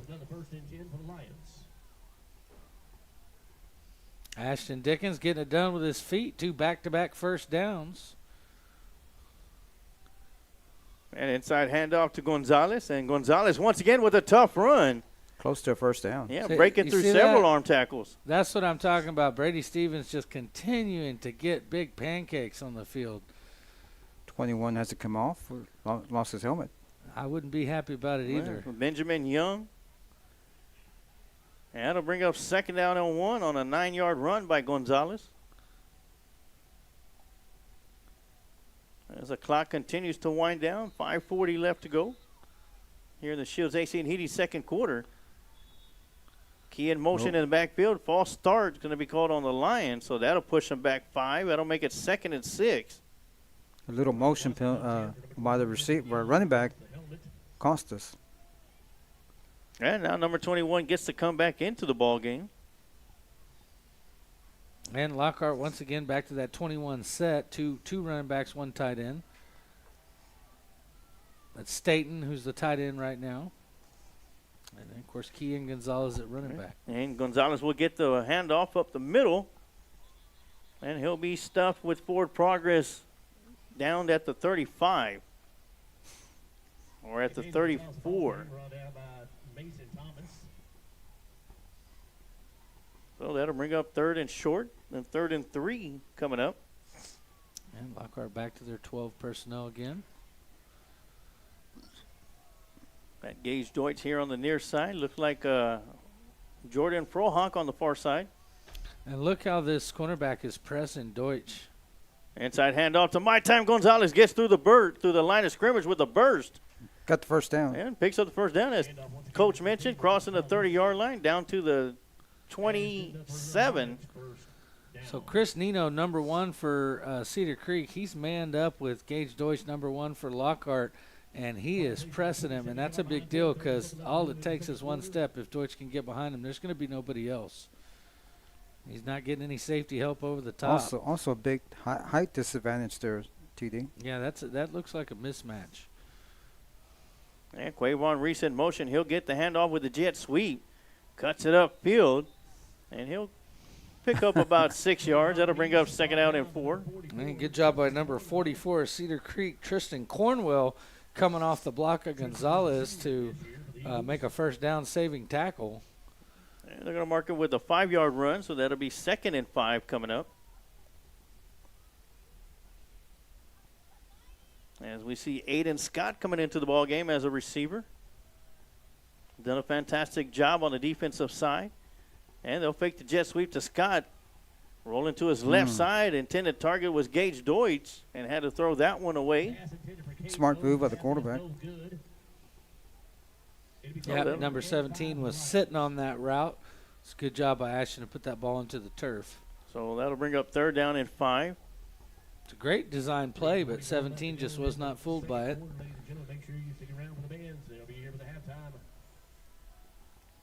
So with an incomplete pass, 3:44 left to go in their Shields AC and Heating second quarter. Big 3rd down here for the Lions. Absolutely want to convert this one and put a few more points up on the board going into half. Yeah, last time Lockhart had a big 3rd down situation here on this side of the field. Timeout, Lockhart. My Time Gonzalez ran it in from about 20 yards out, and the Lockhart Lions will call a timeout. That'll be their 2nd timeout of the quarter, or the half. And we'll take a quick timeout too, and we'll be right back with more Lockhart Lion football right here on the Lions Pride Sports Broadcast.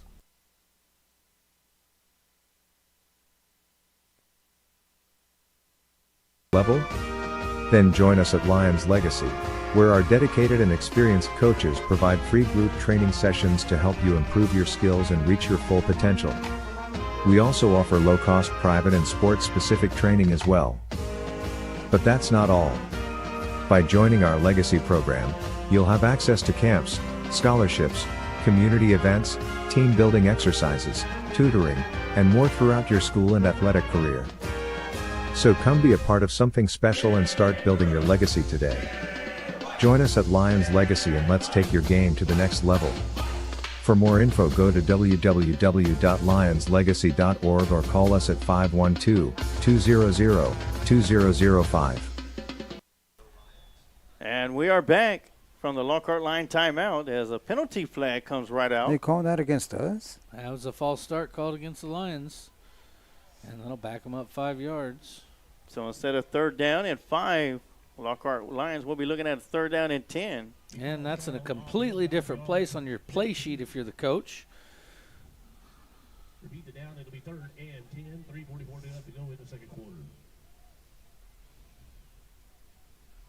And last time on 3rd and long, they just gave it to Gonzalez up the middle, and he took it to the house. Yes, he did. Took a couple of Eagles with them at the line of scrimmage as well. This time it'll be Dickens with the keeper going around the right side. Got pressure in the backfield, and he'll be dropped for a sack. And that's number 14 getting home.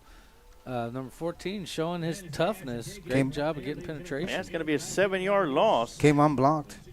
Well, and that's quarterback power, so he's not reading anybody. He came unblocked. Someone missed an assignment, or he was able to squeeze through a gap.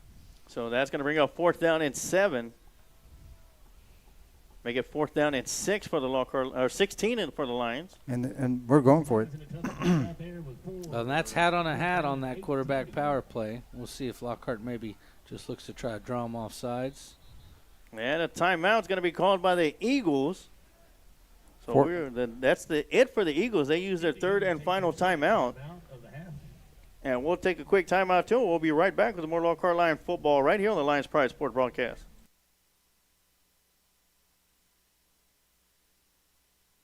Five 2958697.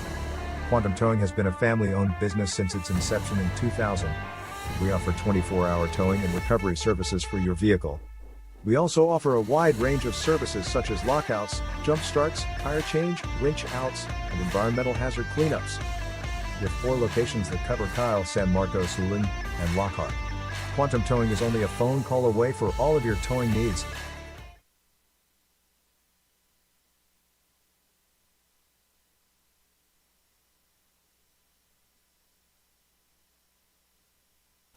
And we are back after the Cedar Creek Eagles' 3rd and final timeout. So Lockhart gets a bit of a gift there, gets a moment to talk about this 4th down and 15 play. Yeah, Dickens draws back. Looking to throw, Plenty throws time right to over throw. the middle, Ooh, and that just overthrew Hayden Scott. Little bit overthrown.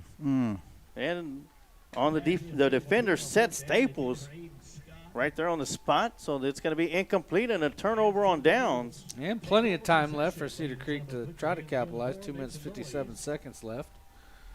And that Lockhart defense will come back out onto the field. Well, last drive for the Eagles. The Lockhart Lions were able to force the Eagles to punt the ball away. And it'll be number 11 in at quarterback. Blaze Orr. That'll be the sophomore.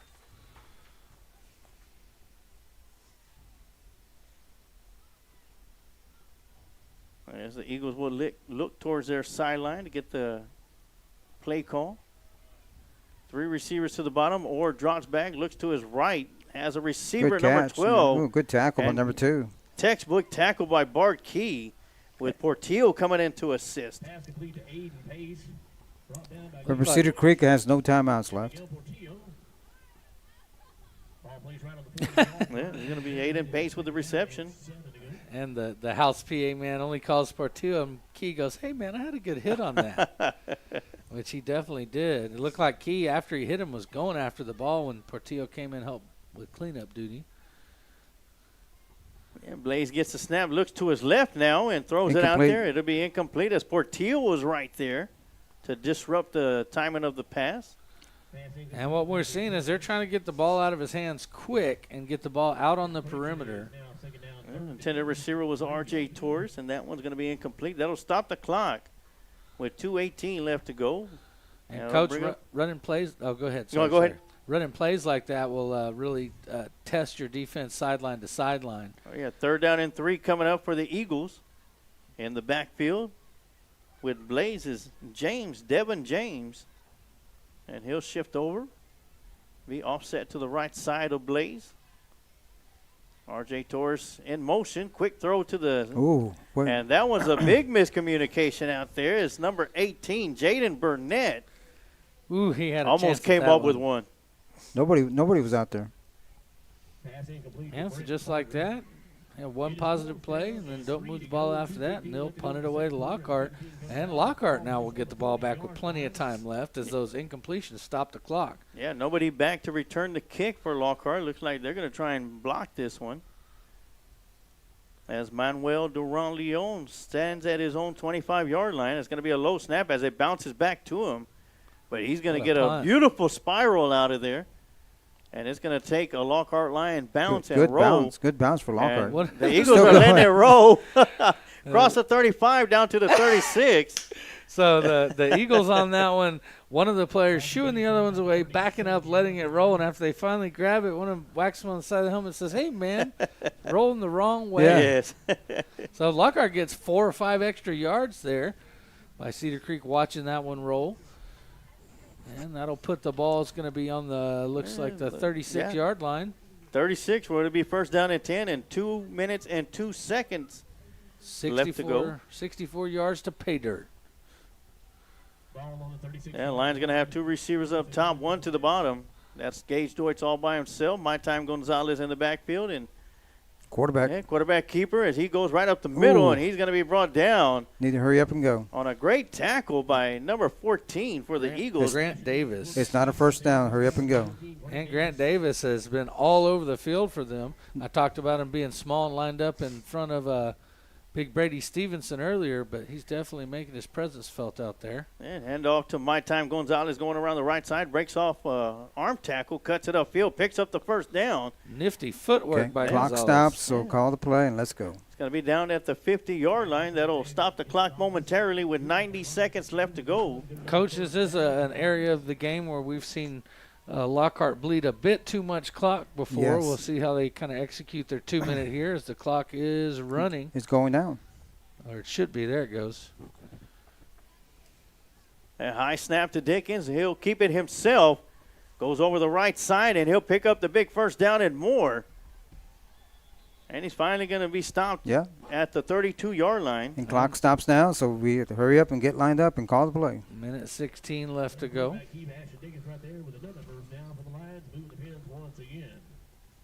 They go over this every Thursday morning, TD, a little 2-minute drill. So right up to the line of scrimmage, the clock starts moving once again at 60 seconds left to go. Hand off to Bart Key coming around the near side. And almost a little bit of a horse collar tackle, but the defender was able to get away from it. You have a timeout, use it now. Yep, clock running under 15 seconds. Lockhart took 10 seconds to get that last play in and the snap off. Looks like they'll go.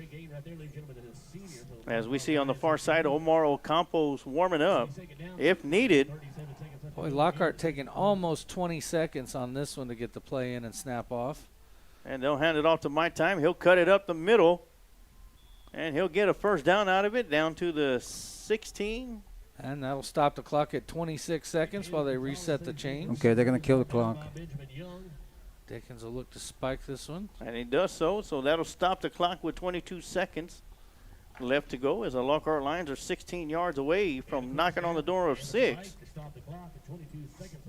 And this would be huge, TD and Coach, and the Lockhart Lions put some points on the board because, as I mentioned earlier, Cedar Creek does get the kickoff to start the second half. You do not want to give them an opportunity to put one in the end zone to tie it up. Wait a minute, they're calling timeout. They should be out of timeouts. That was on Lockhart. Lockhart called the timeout. No. Oh. They pointed towards Cedar Creek. Cedar Creek. All right, so we'll take a quick time. You know, we'll go and keep it right here. And, Coach, what have you seen from the Lockhart Lions that we haven't seen the last couple of weeks, offensively and defensively?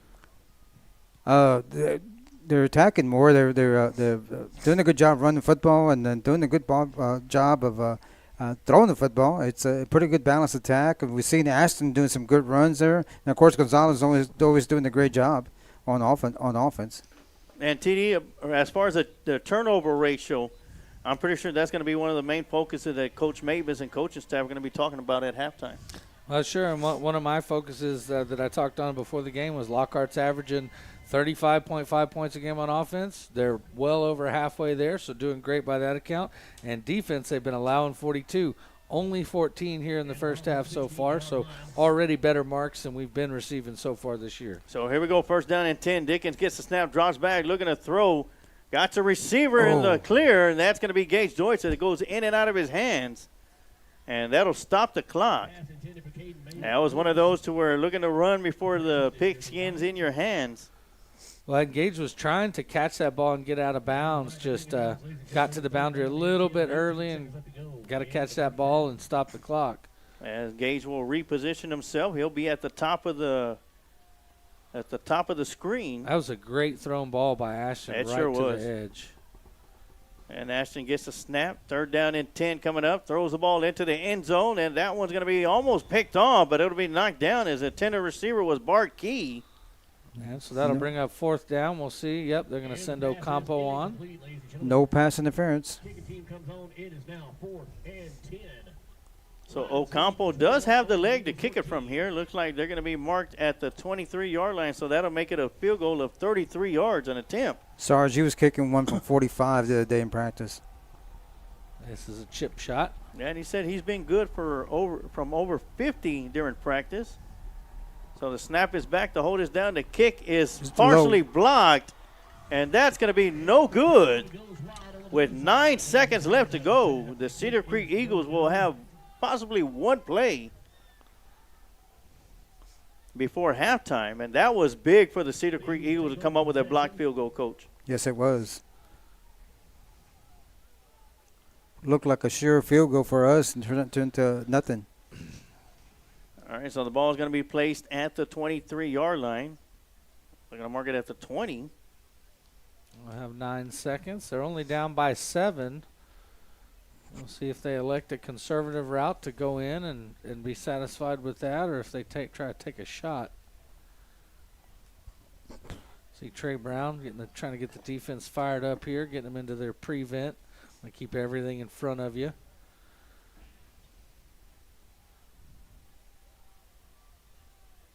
All right, snap goes back to the quarterback, looking to throw, and that'll be incomplete. So 3 seconds will come off the clock. 6 seconds down.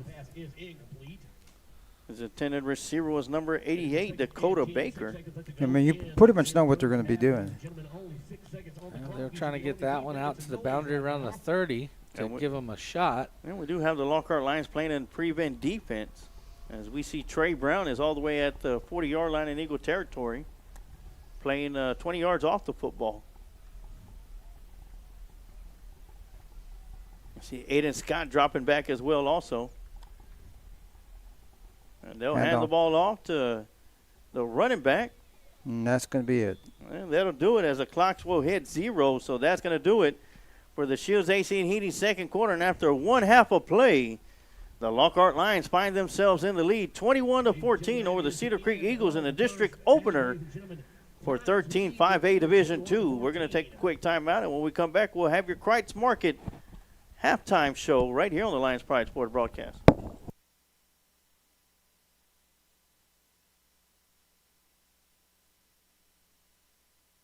Every bite of Smoke Texas barbecue. Located off of Highway 183 at 619 North Colorado Street in Lockhart, Texas, fifth-generation owner Keith Schmidt continues the tradition of providing the best barbecue in Texas with its award-winning varieties of beef, sausage, and pork meats. All Kreitz Barbecue is post oak smoked to perfection under Pitmaster Roy Perez's watchful eye in Kreitz Market's hallowed brick pits. Let Kreitz cater your party or event. Kreitz can assemble a complete barbecue dinner and sides for any event in Central Texas. To get a quote on catering, Kreitz Barbecue Catering Manager Weston Black can be reached at 512-398-2361. That's 512-398-2361. Kreitz Market opens 7 days a week, Monday through Saturday from 10:30 a.m. to 8 p.m. and on Sundays from 10:30 a.m. to 6 p.m. You can find out more about Kreitz Market on their Facebook page or go to KreitzMarket.com. That's www.KreitzMarket.com.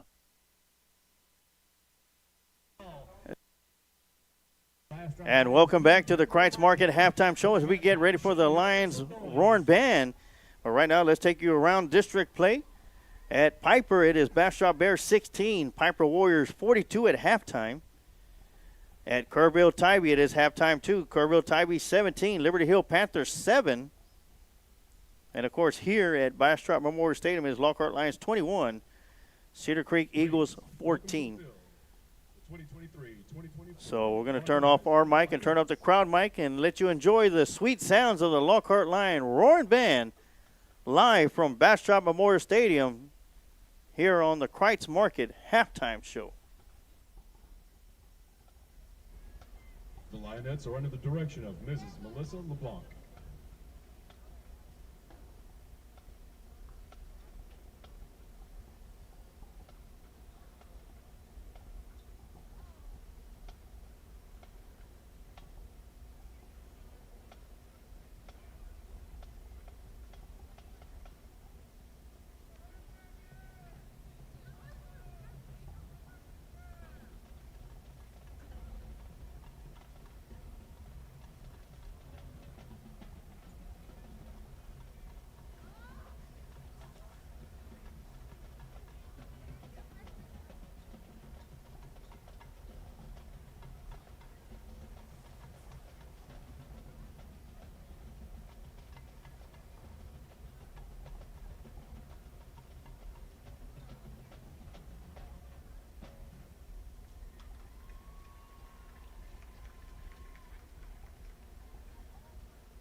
The Lionettes are led onto the field by Captain Kaylin Gannon, Co-Captain Gracie Flores, Junior Lieutenant Emma Capello, Junior Lieutenant Rihanna Van Buren, Head Social Officer Jaleesa Ramirez, Social Officer Brielle Jiddick Willingham, Social Officer Mia Metzler, Social Officer B. Torres Puente.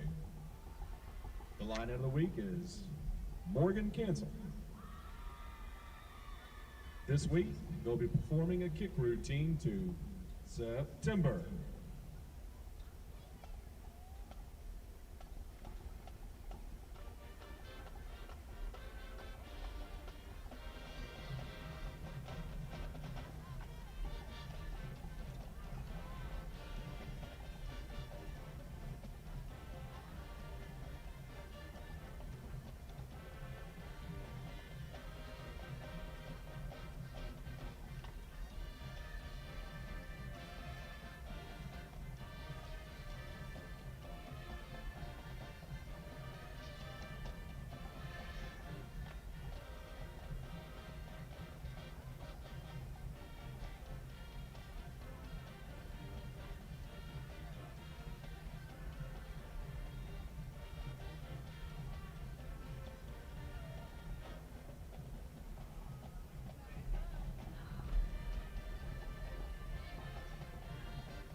Ladies and gentlemen, now entering the field, the Lockhart High School Roaring Lion Band and Color Guard.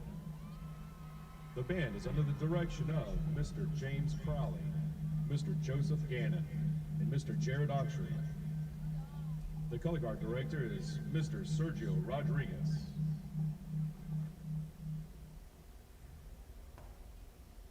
The freshman of the week is Holly Castillo. The member of the week is Aristeo Gonzalez Dominguez. This section of the week is the Band Boosters. Congratulations to these talented Lions for being locked on excellence. Tonight, the band is proud to present their 2023 competition show, Upside Down, Part 1, 2, and 3. Soloists are Moses Rodriguez, alto saxophone, Ramiro Hernandez, flute, and Brody Hagan, clarinet. Musical arrangements by Jeff Chambers, visual design by Tyler Jones.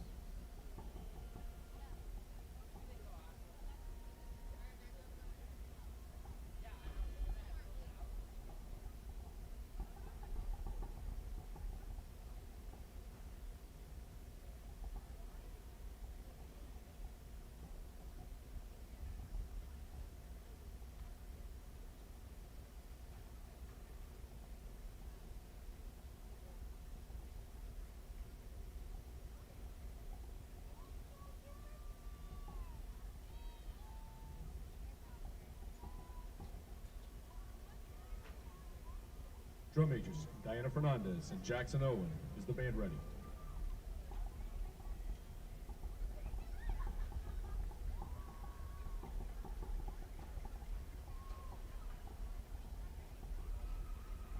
Please welcome the 2023-2024 Lockhart High School Roaring Lion Band and Color Guard.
band would like to thank LISD Superintendent Mark Estrada, Deputy Superintendent Dr. Stephanie Camarillo, LHS Principal Cynthia Vasquez, and the RLB Boosters for their endless support. The band boosters would like to thank the following sponsors: at the diamond level, Summer Moon, and at the gold level, Smoke Texas Barbecue puts smiles on faces. Since 1900, Kreitz Market has been putting smiles on faces with every bite of Smoke Texas Barbecue. Located off of Highway 183 at 619 North Colorado Street in Lockhart, Texas, fifth-generation owner Keith Schmidt continues the tradition of providing the best barbecue in Texas with its award-winning varieties of beef, sausage, and pork meats. All Kreitz Barbecue is post oak smoked to perfection under Pitmaster Roy Perez's watchful eye in Kreitz Market's hallowed brick pits. Let Kreitz cater your party or event. Kreitz can assemble a complete barbecue dinner and sides for any event in Central Texas. To get a quote on catering, Kreitz Barbecue Catering Manager Weston Black can be reached at 512-398-2361. That's 512-398-2361. Kreitz Market opens 7 days a week, Monday through Saturday from 10:30 a.m. to 8 p.m. and on Sundays from 10:30 a.m. to 6 p.m. You can find out more about Kreitz Market on their Facebook page or go to kreitzmarket.com. That's www.kreitzmarket.com. The 2023-2024 social officers are Social Officer Jocelyn Aguilera, Social Officer Lily Aguilera Mendez, Social Officer Marique Deschambeau, Vice President Jessica Athena Solorzano, and President Trinity Mendoza. The Eaglettes are being led onto the field by Junior Lieutenant Janet Lopez, First Lieutenant Alina Fala, and Captain Marissa Gonzalez.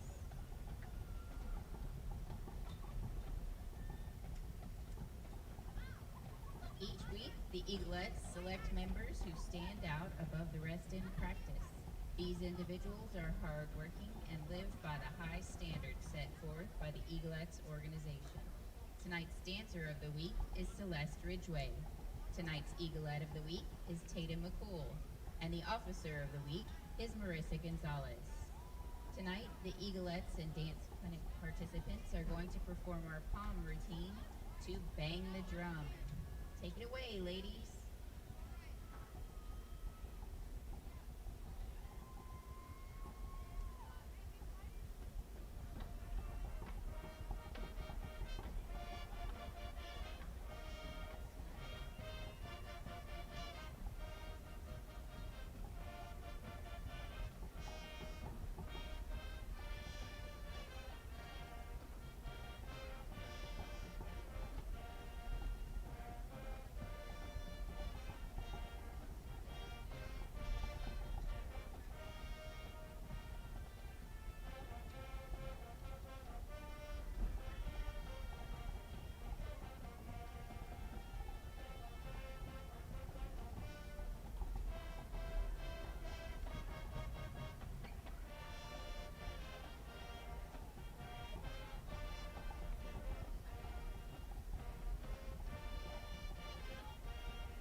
Now, please welcome to the field the Cedar Creek High School Band and Color Guard. The band would like to congratulate this week's section of the week, the saxophones. The woodwind member of the week is Javier Maldonado. The brass member of the week is Jasmine Cancino. The percussion member of the week is Diego Guajardo. The guard member of the week is Josefina Jaimes. Thank you all for your outstanding work. The band would also like to thank the Cedar Creek Band Boosters for always working hard and supporting our wonderful students. Now we are excited to share with you the first 3 movements of our 2023 marching show. The performance includes music by Dykes, Debussy, Saint-Saëns, and original music by Ben Hilton. Soloists for tonight include Shayla Mendez, Malin Bailey, Brian Castaneda, Joel Luna, Sarah Nix, Javier Maldonado, Gabe Cavazos, Ashley Campbell, Elena Sagahan, and Jesse Sanchez. We hope you enjoy Shipwrecked.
Creek Band would like to thank the CCHS construction class for helping the band with their props. We would also like to thank James Louie for helping transport the band to their first contest tomorrow. Thank you very much. The Cedar Creek Band would like to wish Lockhart the best of luck tomorrow in Seguin.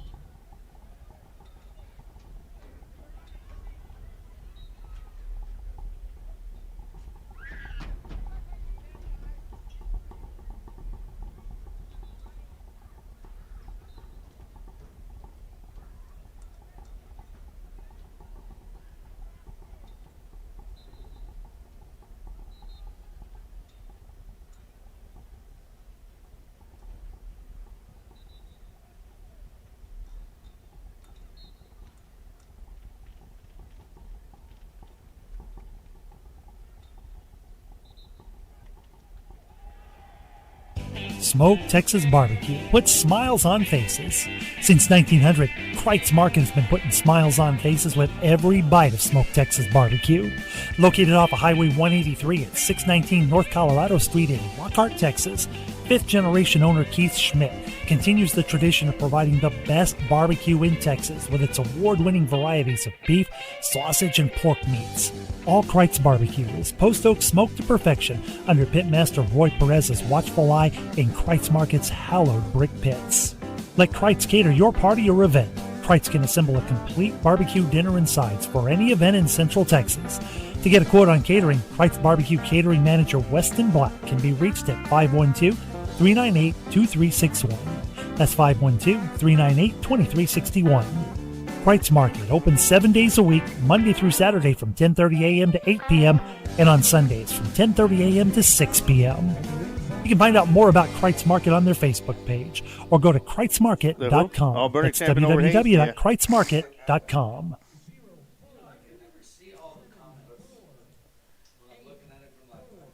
And we are back for the second half of football here in the District 13 5A Division II opener between the Lockhart Lions and the Cedar Creek Eagles, as our Lions are coming out of the tunnel, as well as the Cedar Creek Eagles at the same time. It is Lockhart Lions 21, Cedar Creek Eagles 14. Let us take a quick time out, and when we'll come back, we'll have your Adam & Sons AC and Heating third quarter right here on the Lions Pride Sports Broadcast.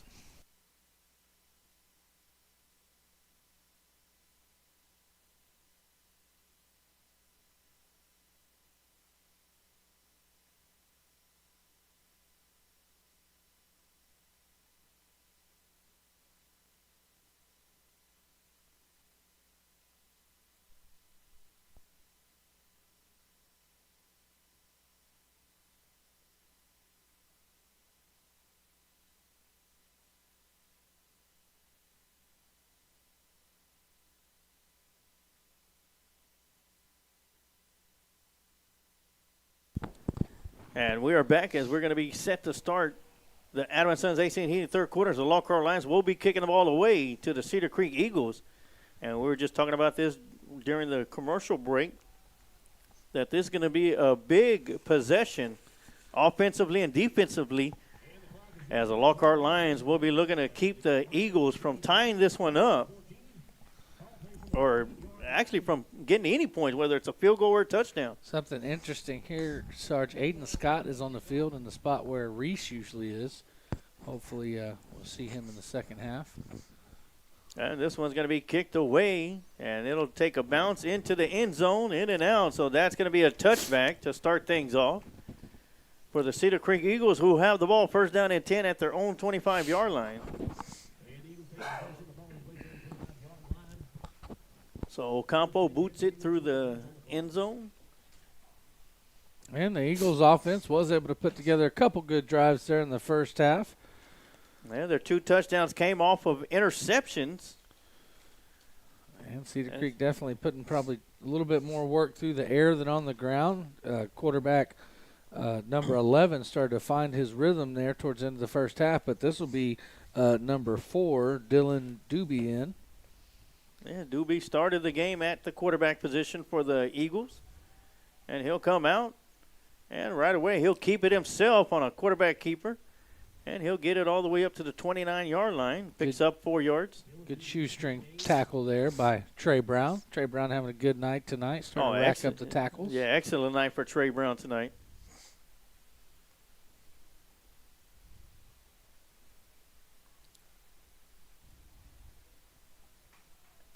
Brings up 2nd and 5 for the Cedar Creek Eagles. He's got the first down. Good, tough run by young man. So that'll be Devin James with the run. And it gets it out to the 39-yard. As Coach mentioned, first down for the Lockhart Lions. Cedar Creek. Oh, Cedar Creek. There we go.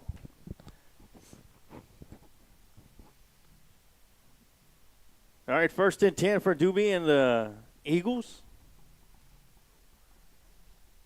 And once again, an inside handoff. Big room to run.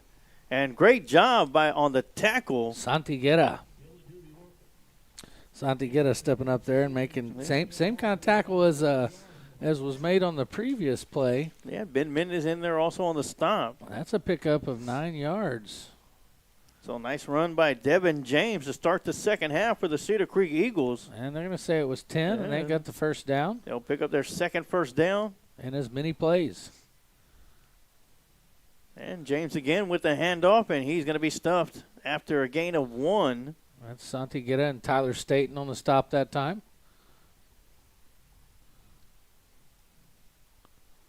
Pick up a 1 yard.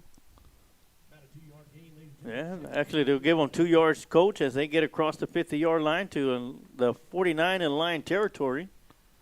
And so they were doing it with the pass in the first half. They come out, a lot of heavy dose of run here in the second half, here in the first series. And they'll run it once again. Not much there. And once again, Tyler Staten coming up big. Number 16. As well as Trey Brown. As Devin James will pick up about a half a yard, so that'll bring up 3rd down at about 7.5.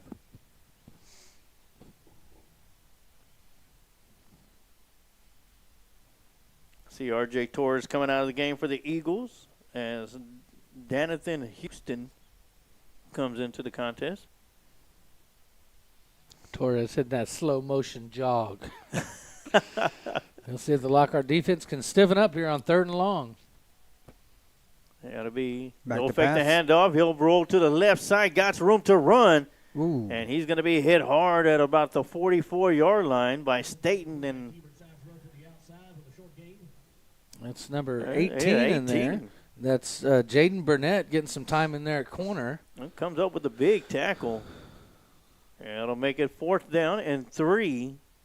I don't see the punter coming out for the Eagles, so it looks like they will be going for it. Big play here. Yeah, Devin James in the backfield with Doobie. As they'll try and draw the Lions off sides. Great patience by the Lockhart Lions defense. It looked like one of the goals here at Cedar Creek is to chew up some of this clock. Delay again. Yeah. And they'll take the delay there, chew up some of that clock, and give their punter a little bit more room to put his leg into it. Just a little bit more room for him to kick it. Yeah, benefits them by taking 30 seconds off the clock there. Yeah, 5-yard penalty is going to be marked off. It'll go back to the 49-yard line in line territory. A new punter in the game for the Cedar Creek Eagles is going to be number 4. Doobie goes from quarterback to punter. And nobody back deep for the Lions. And good snap, and Doobie's going to get a nice little kick off. And it's going to take a bounce at the 29-yard line. He's still going. It'll take an eagle roll all the way down to the 24, where it's going to be 1st down and 10 for the Lockhart Lions. So great job by the Lions, TD, to keep the Eagles from putting any points on the board and to get the ball back. Yeah, the Eagles went 2 plays, 2 first downs in a row, and then sputtered after that. Lions stiffening up. Now, the Lockhart Lions offensively, Coach, what's the biggest thing that they need to keep from doing to keep possession of the ball and put some points on the board? Keep moving the football down the field and basically pick up first downs and move the ball and keep the ball away from their offense and put some points on the board. Very important to get the first points here in the second half. So here comes Ashton Dickens, got My Time offset to his left side, and Dickens will hand it off to My Time. My Time with the big room to run up the middle, bounces it out to the outside, crosses midfield to the 40, being chased down, finally knocked out of bounds. Great run. Inside the 30. And good Yeah, they're speed gonna by get him out of number here. 22, Seth Staples, who ran him down. That does not happen too often. And they're going to mark him out of bounds at the 29 or 30-yard line. And that's exactly what we needed. And that's exactly what Cedar Creek did not need. So big play on the first play of the second half for the Lockhart Lions. 41-yard run there. Big run. So My Time gets it once again, and this time he'll only pick up 3 yards. So that'll do some damage to his average yards per carry. Got a couple players for Cedar Creek coming up slowly there. They stayed the ball. Well, 44 is coming out. 16's going in for him. So it's going to bring up 2nd down and 7 for the Lockhart Lions. Ball is at the 27-yard line.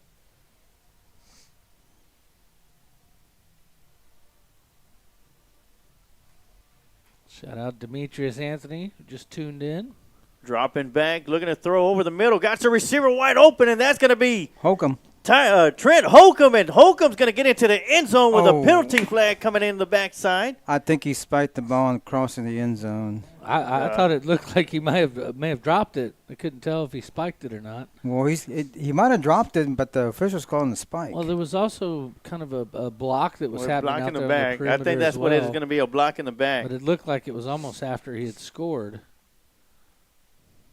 Dead ball foul, hopefully. Yeah, it could be unnecessary roughness if it was after he had scored. We'll talk about it. Yeah, so while we wait the call, do want to give a shout out, couple of posts from our YouTube channel. One, Maria Reyna said, "That's my grandson, 21. Nana and Papu saw that touchdown from Stephenville, Texas." Wow. Now, John Camacho said that My Time was a big Alabama fan until he went to the UT game last week, and now he's all about Hook'em. I tell you what. Now he's going to UT. Yeah, All right. that'll do it. And one more shout out from the YouTube channel, Glenda Torres. David and Glenda Torres, grandparents of Michael Foster, are watching from the cruise ship. Wow. Heading back to Miami. Wow, what a way to spend your vacation watching Lockhart Lion football right here on the Lions Pride Sports broadcast. Thank you very much. First down from the 11. Yeah. My There Time he gets a goes. handoff, bounces it around towards the near side, cuts it upfield to run over an Eagle before it's finally going to be brought down inside the 5, where it'll be 2nd down and 2 from the 3. So Lockhart Lions do have an opportunity to pick up the first down inside the 1. But right now the Lions are 3 yards away, knocking on the door. So far, the 6. offensive line for Lockhart's come out and done a great job.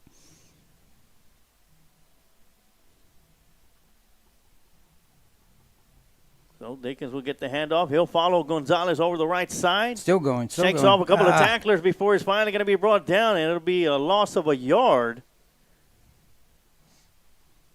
Great pursuit by the Eagle defense out there. They probably knew that Ashton was going to be running this one, and they were prepared for that. And Lockhart can get a first down here without getting in the end zone. They'll have to get the ball down to the 1. And it'll be 3rd down and 3 for the Lockhart Lions. Lockhart got both their tight ends in. And inside handoff to There he Gonzalez, goes. and he'll break into the end zone for Touchdown. 6. And another Lockhart Lion touchdown. And Ross Alexander says, don't tackle Gonzalez, or don't arm tackle Gonzalez. You will come up hurting. And that's exactly what happened right there. They tried to arm tackle him, and he steps right through it. And I know Nana and Papu are happy to see another Lockhart Lion touchdown from My Time Gonzalez from Stephenville, Texas. As Ocampo comes in to kick the extra point. Snap is back, the hold is down, the kick is up, and this one is good. So the Lockhart Lions do what needed to be done defensively to get the ball back to the Lockhart Lions, and Ashton Dickens and My Time Gonzalez do the rest from there, following the steps of the offensive line and put 6 on the board. Extra point is good. Lockhart Lions lead 28-14. Here with 6:07 left to go in the Adam & Sons AC Heat third quarter. We're going to take a quick timeout. We'll be right back with some more Lockhart Lion football right here on the Lions Pride Sports broadcast.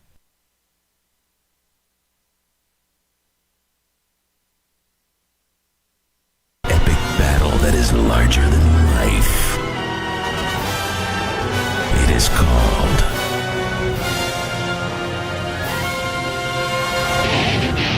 Texas High School Football. Only one show can bring the greatest sport from the greatest state into focus. Lone Star Gridiron. And we are back as the Lockhart Lions will be kicking the ball away. Omar Ocampo to do the kicking duties. And after the kickoff, we do have a shout out that TD will be handing out. This one's going to be kicked once again into the end zone, and it'll be another touchback for Omar Ocampo. And I want to just say we appreciate everybody who tunes in. And we got a couple folks. I think you'll know this one, Sarge. Connie Navarro says Tommy Navarro's watching with Tommy Navarro from the comfort of their own home. Oh, yeah. Wow. Mommy and Daddy. And then we have Maria Portillo. She's tuning in from Wisconsin to watch number 14, Miguel Portillo. So shout out to you guys. Thanks for tuning in. And we'll get our quarter updated to third quarter as well.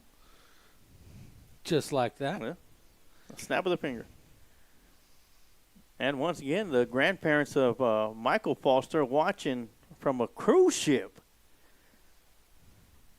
Posted up there in the cafeteria, let everybody watch Yeah. it. That's right. Yes, they're heading back to Miami. Nice to know there's nothing to do on a cruise ship. I know. Nothing nothing better to do than to watch us on a Friday night. Or the Lockhart Lions at least, because they can't watch us through the camera. Well, Cedar Creek will take over at their own 25. A little bit of extracurricular going on after that touchback there. And Lockhart defense will come out once again. So 1st and 10 for the Eagles, and they'll start off inside handoff to Jones, and he'll pick up about 2 yards before he's going to be brought down by Joseph Blue. 56. And let's see who's going to be picking himself up from the bottom of the pile. Tyler Staten. Staten stays busy as well as Blue on that defensive line. Staten, over the last 2 games, has probably gotten the most snaps out of everyone on the field as he's in there a ton at the H or fullback or tight end position on offense, and also gets plenty of reps at defensive end. He's at the top of your screen. So it'll be 2nd down and 7 coming up. And they'll fake the handoff to the running back, and they'll have incomplete. a receiver in and out of the hands of number 80, Roy Rose. And it's a good thing he dropped it as well because he had a little bit of green in front of him. And that'll bring up another 3rd and long for the Eagles. Eagles have had trouble converting on their last 2 series, the last one of the first half and the first one of the second half here on third downs. Another Lockhart line to be mentioned on the front line defensively is Joseph Blue. He's been named the defensive player of the game. The one goal spin is defensive player of the game 2 weeks in a row here on the Lions Pride Sports broadcast. Inside handoff to the running back this time, and he's going to be brought down after a 1-yard gain. Not much there. Good job, Lockhart line defense. Portillo and Edward Mendoza coming up from the bottom of that pile, as well as Zakiah Gathings. I know, TD, we're talking earlier, moving Mendoza to a nose guard. To me, he's really paid off. He's doing a fantastic job there. What do you think about it, Coach? He's not as big as a nose tackle is or nose guard, but he's quicker than what the center is expecting for a nose guard to be. And the Eagles will be punting the ball away, and this is going to be an end-over-end punt. That's going to take a bounce at the 44, and the Eagle roll all the way down to the 36-yard line. And I tell you what, while we are in this timeout in between, let's go and give some district updates and some area games that we have going on the Beat the Sarge Challenge. Odessa Permian 27, Abilene Cooper Cougars 13. Bastrop Bears 16, San Antonio Piper Warriors. They keep putting San Antonio in front of them, Coach. It's at halftime, 41-16, Warriors all over the Bears. At Bob Shelton Stadium is Bernie Champion Chargers 20, Hayes Hawks 0. At Kerrville Tybee Antlers 24, Liberty Hill Panthers 14.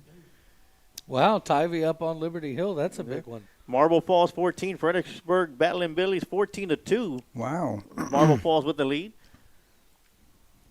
Still and going. Dickens with the spin. spin. Got a flag. And a penalty flag coming in from the backside. That's usually in the area of holding. Umpire got on board and threw a flag. Yeah, the Marble Falls and Fredericksburg is a battle of 0-4 teams, so somebody's going to get a win. Somebody's O has got to go. And put I it that had way. the battling Billies in that one, and looks like our Marble Falls old coach is trying to prove me wrong. Yeah. And Lampasas Badgers 7, Wimberley Texans 21. And an always a contested, highly contested football game. Austin Westlake, the Chaps are up at halftime 10-7 over the Lake Travis Cavaliers. And, of course, last week, TD, you went 9-1 on the Beat the Sarge Challenge. Well, and I've only got one that I'm losing right now tonight, so had to close the ground there on Juan Mendoza. He started to get a lead on me. Yeah, can't let a Giant fan beat you. That's right. So first down and 20 coming up. Hand off to My Time Gonzalez, and nice patient run by Gonzalez. Not looking to get a whole bunch of it, but always looking to get positive yardage. And he'll pick up about 6, and that'll bring up second down and 14. He gets about half of those penalty yards back from the hold. So Mavis back in there to the game. Hadn't had a whole lot of plays with a cast on his hand, but when he was in there, he definitely let us know. He scored the first touchdown of the game on the reverse from about 19 yards out. He got 2 receivers up top. Dickens gets the snap, drops back, looks to his right, tucks the ball in, and will keep it. Not much there. And he'll get it back to the line of scrimmage, so that'll bring up third down and 14. Big third down here for the Lions. And good job on the back end and coverage there by the Cedar Creek Eagles, running with all the Lockhart receivers. Yeah, Felipe Constantine on the tackle for the Cedar Creek Eagles. Like Cedar Park. Formation that we have not seen yet tonight that the Lions are successful in is that short bunch formation where they put trips close together. Haven't seen that yet tonight. Yeah, Dickens looking to pass, throws it out to Gage Joyce. He'll make the catch, and he'll turn around and cut it upfield and get it out to the 41-yard line. Not enough for the first down. I thought he might have got a little bit further than that. And Coach wastes no time sending the punting unit out onto the field. Yep, holding penalty really hurt us there. It's a pretty good spot on the field for Ocampo to really put his foot into it. Yeah, I guess the only 2 things that's really slowed the Lions down so far tonight is penalties and turnovers. We'll keep an eye on this snap. Yes, 4th down and 5 coming up. And it's clean. And Ocampo will get a beautiful kick out of it. Great punt. It'll take a bounce at the 12-yard line and roll into the end zone. For a touchback. Aiden Scott was unable to come up to it, to down it, so the ball's going to be marked at the 25-yard line, where it'll be 1st and 10 for the Cedar Creek Eagles. That's a 57-yard punt, 50 yards in the air. Well, and that's from the line of scrimmage. Yes. Another 10 to his foot. He got all of that one. And Anthony Tobias chimes in. If you're a Luling Eagle, want to know about the Luling Eagles tonight? Blanco 27, Luling 7. I thought you were just say no, we don't. No, we love our brethren down there in Luling, even if it smells funny. Yeah. Well, to everybody except for Lulinites. That's right. It smells like money to Lulinites. They're like, what? Yeah. Like you go down there, it's like, what's that smell? Luling residents are like, what smell? Well, my uncle used to always say, we'd say, what's that smell? He said, that's money. Yeah, 2 receivers up top, 2 to the bottom. Quick throw out here to the near side. That's going to be incomplete. Way off on that pass. Yeah, intended receiver was Cade Masters. Well, and he was off because he had pressure in his face as Blue was coming, as well as a slew of others.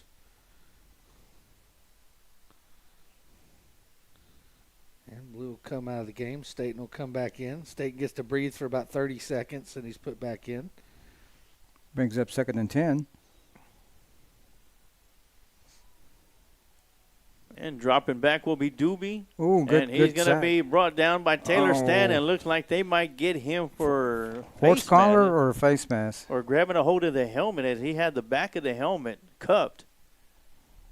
That's going to be a personal foul, face mask, so that'll be a 15-yard penalty and automatic first down for the Cedar Creek Eagles. There's no face mask on the back of a helmet. Got to touch the face mask to call it face mask, right? Yeah, got a shout-out to give Roy Villegas as he's watching from Carmen's house. Thank y'all for tuning in and watching tonight's broadcast. District opener for the Lockhart Lions and the Cedar Creek Eagles from Bastrop Memorial Stadium.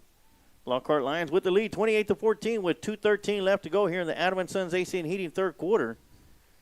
And they'll fake the jet sweep as the quarterback Doobie will keep it, and he'll get it across the 40 to the 41 as Trey Brown comes up with the tackle.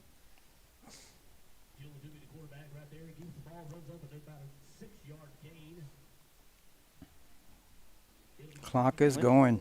Yeah, Fast third quarter. Aiden Pace will head out as Mason Thomas will come back into the ball game.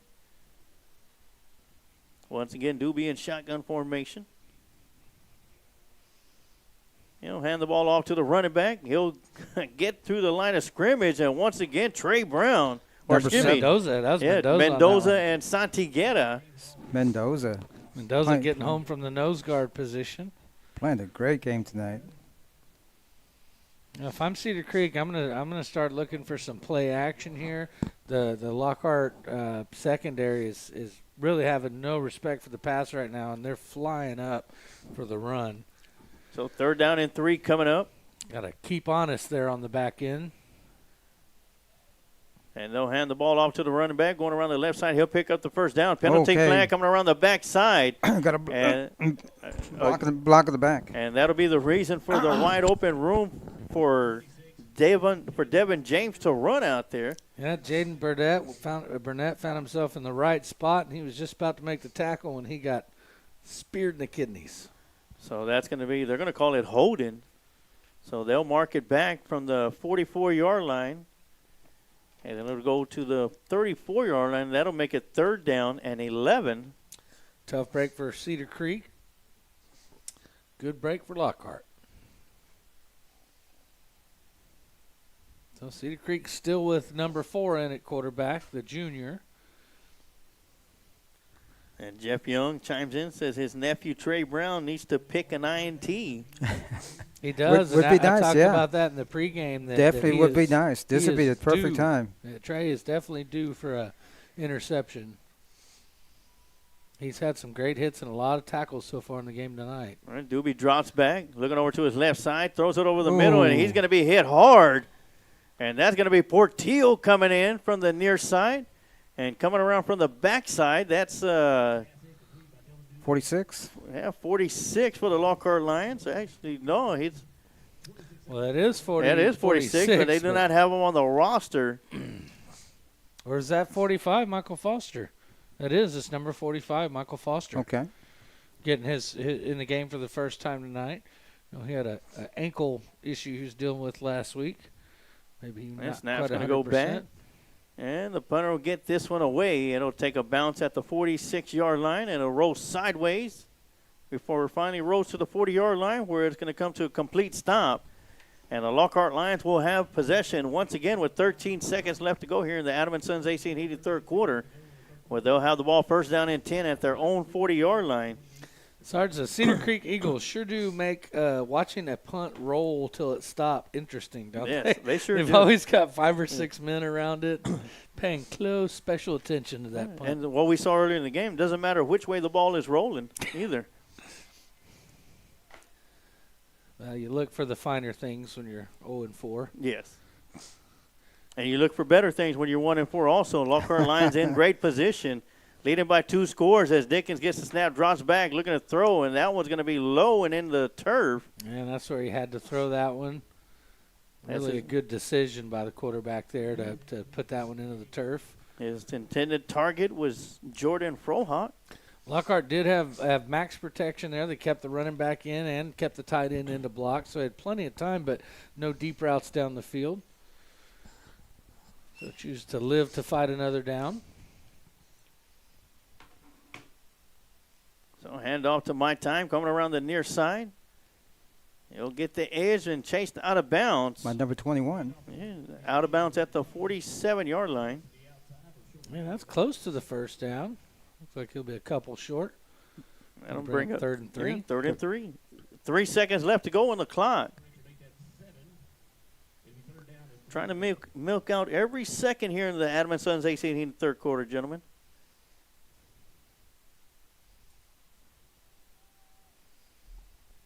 Holcomb in there at tight end. He had the big catch and run.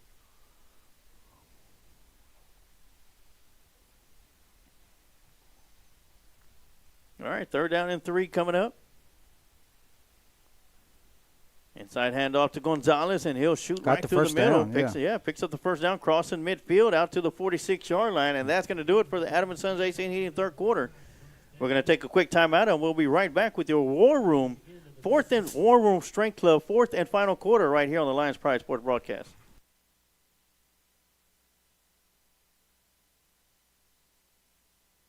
Working with individuals and athletes since 2003. I have mentored and worked under the likes of Mike Graham, Bobby Warren, Charles Alston, and first-generation coaches under Mark Ripito. I am also a former two-sport collegiate athlete. I have worked with everyone from those starting their fitness journeys to athletes in collegiate and elite ranks of athletic performance.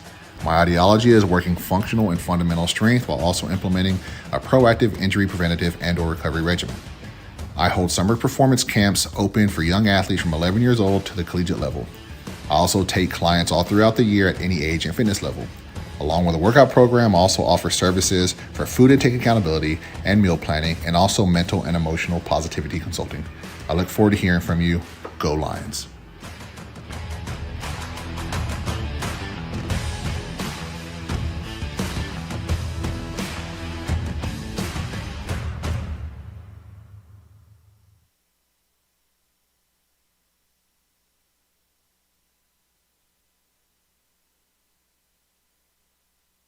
And we are back for the start of the War Room Strength Club, 4th and final quarter. 12 minutes to go to seal this one off as the Lockhart Lions have the ball, 1st down and 10 at the Eagle 45-yard line.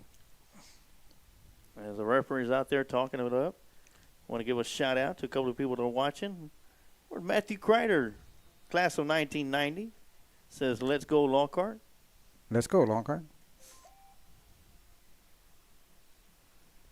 There he goes. And inside handoff to Mike Time Gonzalez, and he'll take it up all the way out to the 33-yard line or 37-yard line. He'll be shy of the first down. Mike Time taking a big hit on the play from number 22, Seth Staples.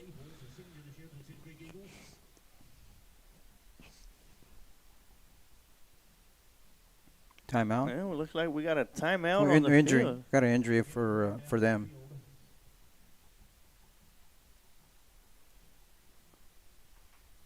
Injury timeout. Of course, Lockhart Lions came into this contest 1-4 on the season. Cedar Creek Eagles 0-4. But right now, Lockhart Lions is 11 minutes and 42 seconds away from picking up district victory number 1 for the 2023 season.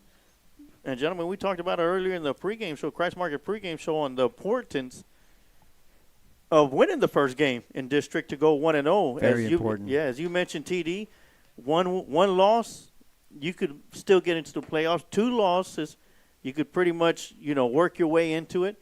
But 3 losses put you in a bad situation. And coming out, Lockhart Lions can get a victory tonight and hold on to this lead.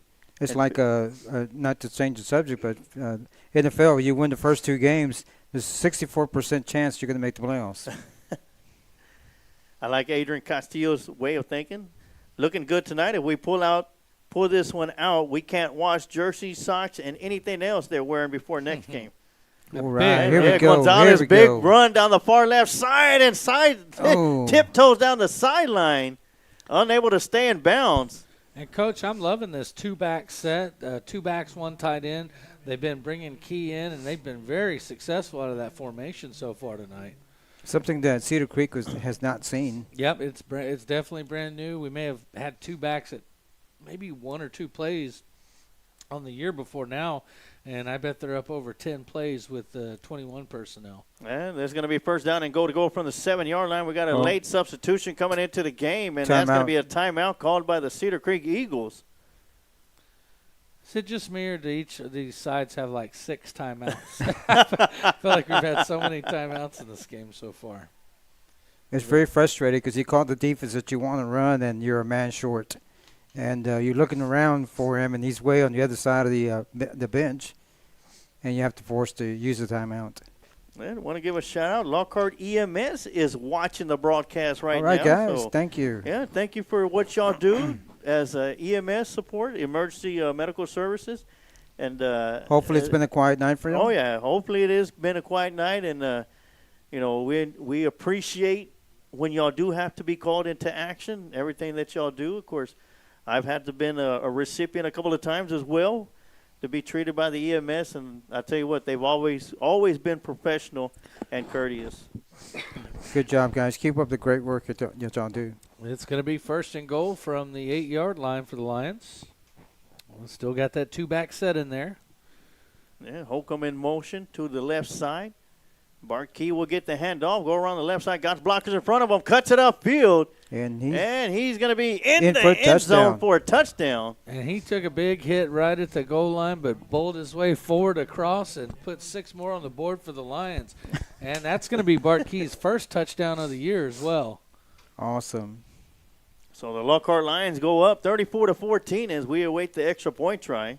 Coach, 21, that's my new favorite personnel for the Lions. That 2-back set has been a great offensive set for the Lions today.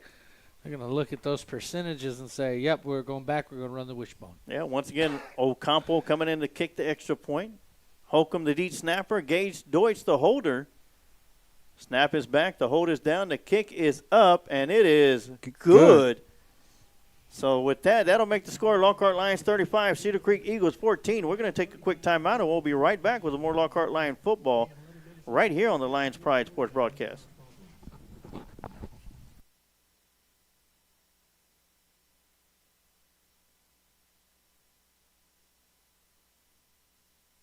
And more. You can have the best of both worlds with our 360 video booth and mini booth mirror. The 360 photo booth is a revolutionary next-level photo booth experience.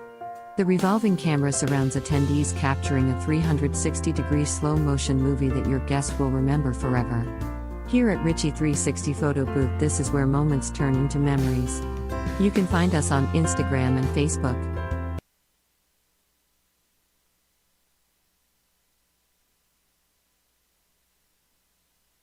And we are back after the Lockhart Lions put 6 on the board on a Bart Key touchdown run. Ocampo makes it 7 as the Lockhart Lions now lead 35-14 as Ocampo will be set to kick the ball away.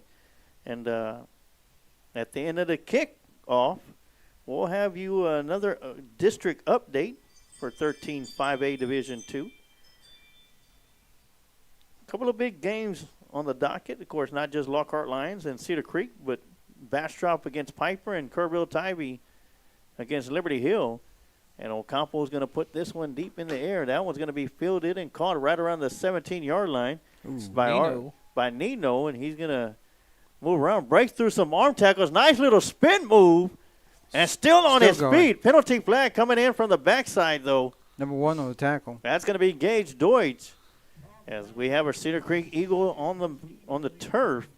He broke 6 tackles on that play, Sarge. Hey, I tell you what, all within 5 yards. Literally 6 different Lions had a good hold of him, and not one of them could bring him down. And then finally, Deutsch able to bring him down. But great run back by Chris Nino.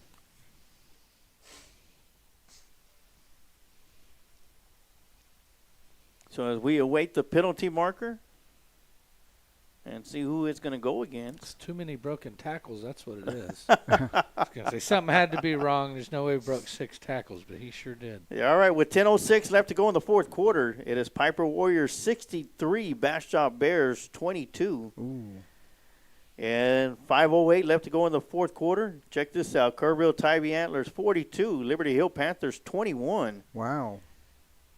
That's the one I'm behind. I need Liberty Hill to come back in that one. They better get a move on. And at Blanco, Luling Eagles 7, Blanco Panthers 7 with 10:32 left to go. And the penalties going against Cedar Creek. And once again, the battle of 0-4 teams. Marble Fall Mustangs, coached by Coach Herman, former Lockhart Lion head coach. They are up 14-2 over Fredericksburg with 9:22 left to go in the third quarter.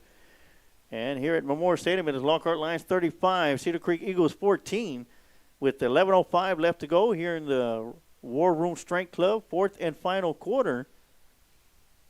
As we have Blaze in at quarterback and quick throw out here to the receiver, in and out of his hands. Almost intercepted there. All kinds of Lions jumping at that ball and getting their hands up.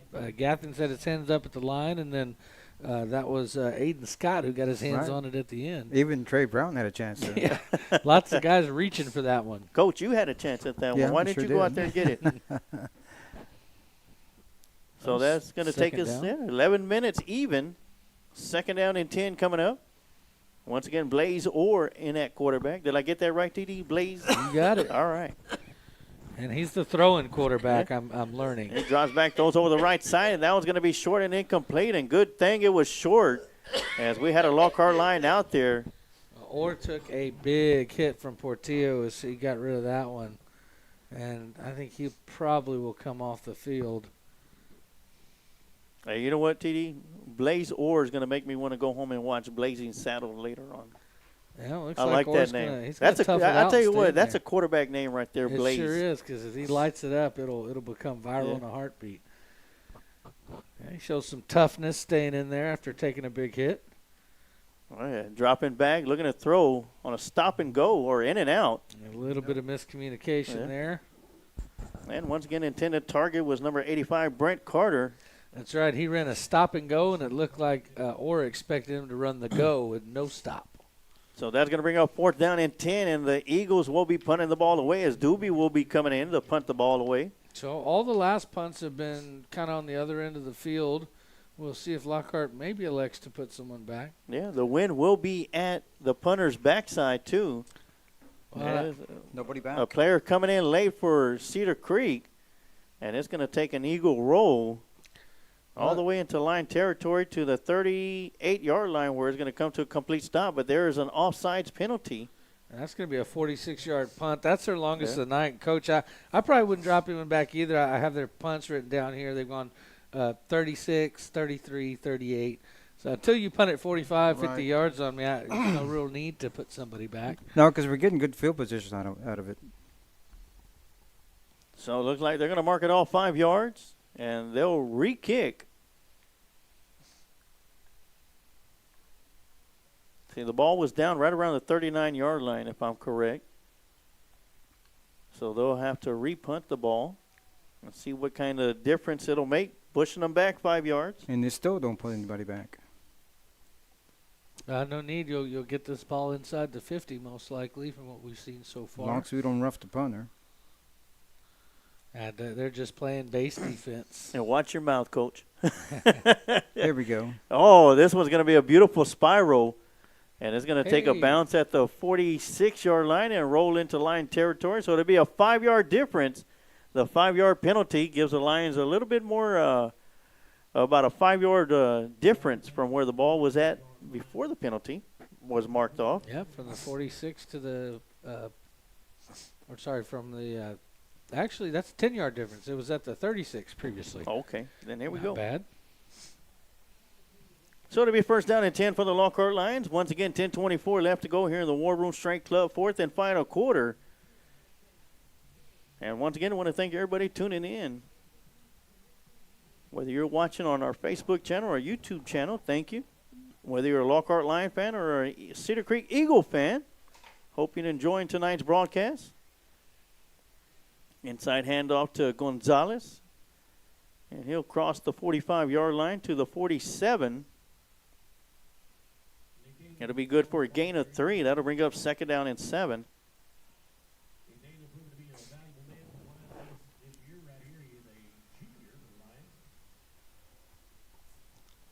So Lockhart Lions, now they're the ones that let the clock run down now as much as possible.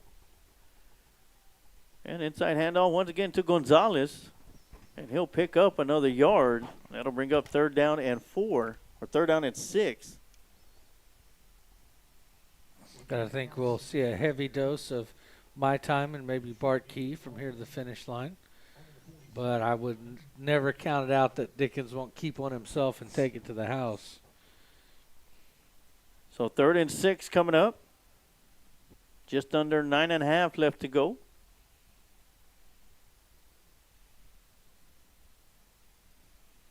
Third and 6 for the Lions.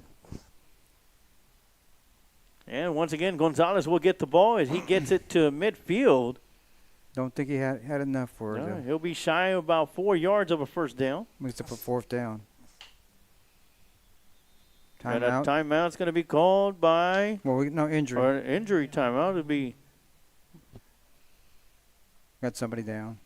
So we'll go and take a quick timeout too, and we'll be right back with more Lockhart Lion football right here on the Lions Pride Sports Broadcast.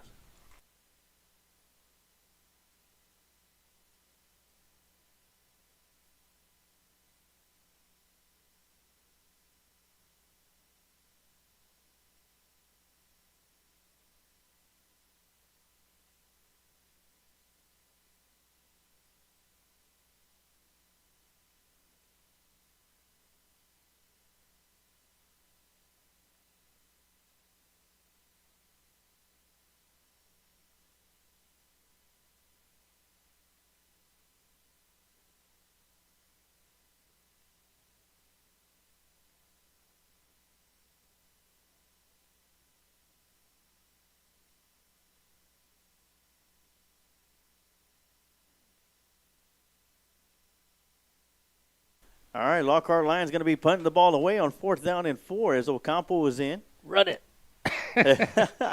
And Ocampo will get a nice little high kick. It'll take a Lion roll and almost goes off the backside of an Eagle. Yeah, Bart Key was being blocked by an Eagle there, and you could see where Key saw it, and he was like, yes. Move right here. Yeah, so it'll roll all the way to the 15-yard line where Key will down it. And the Cedar Creek Eagles will have the ball. So long field for the Eagles after all of their drives after the first half have stalled, unable to convert third downs. Line defense has been quite stiff here in the second half.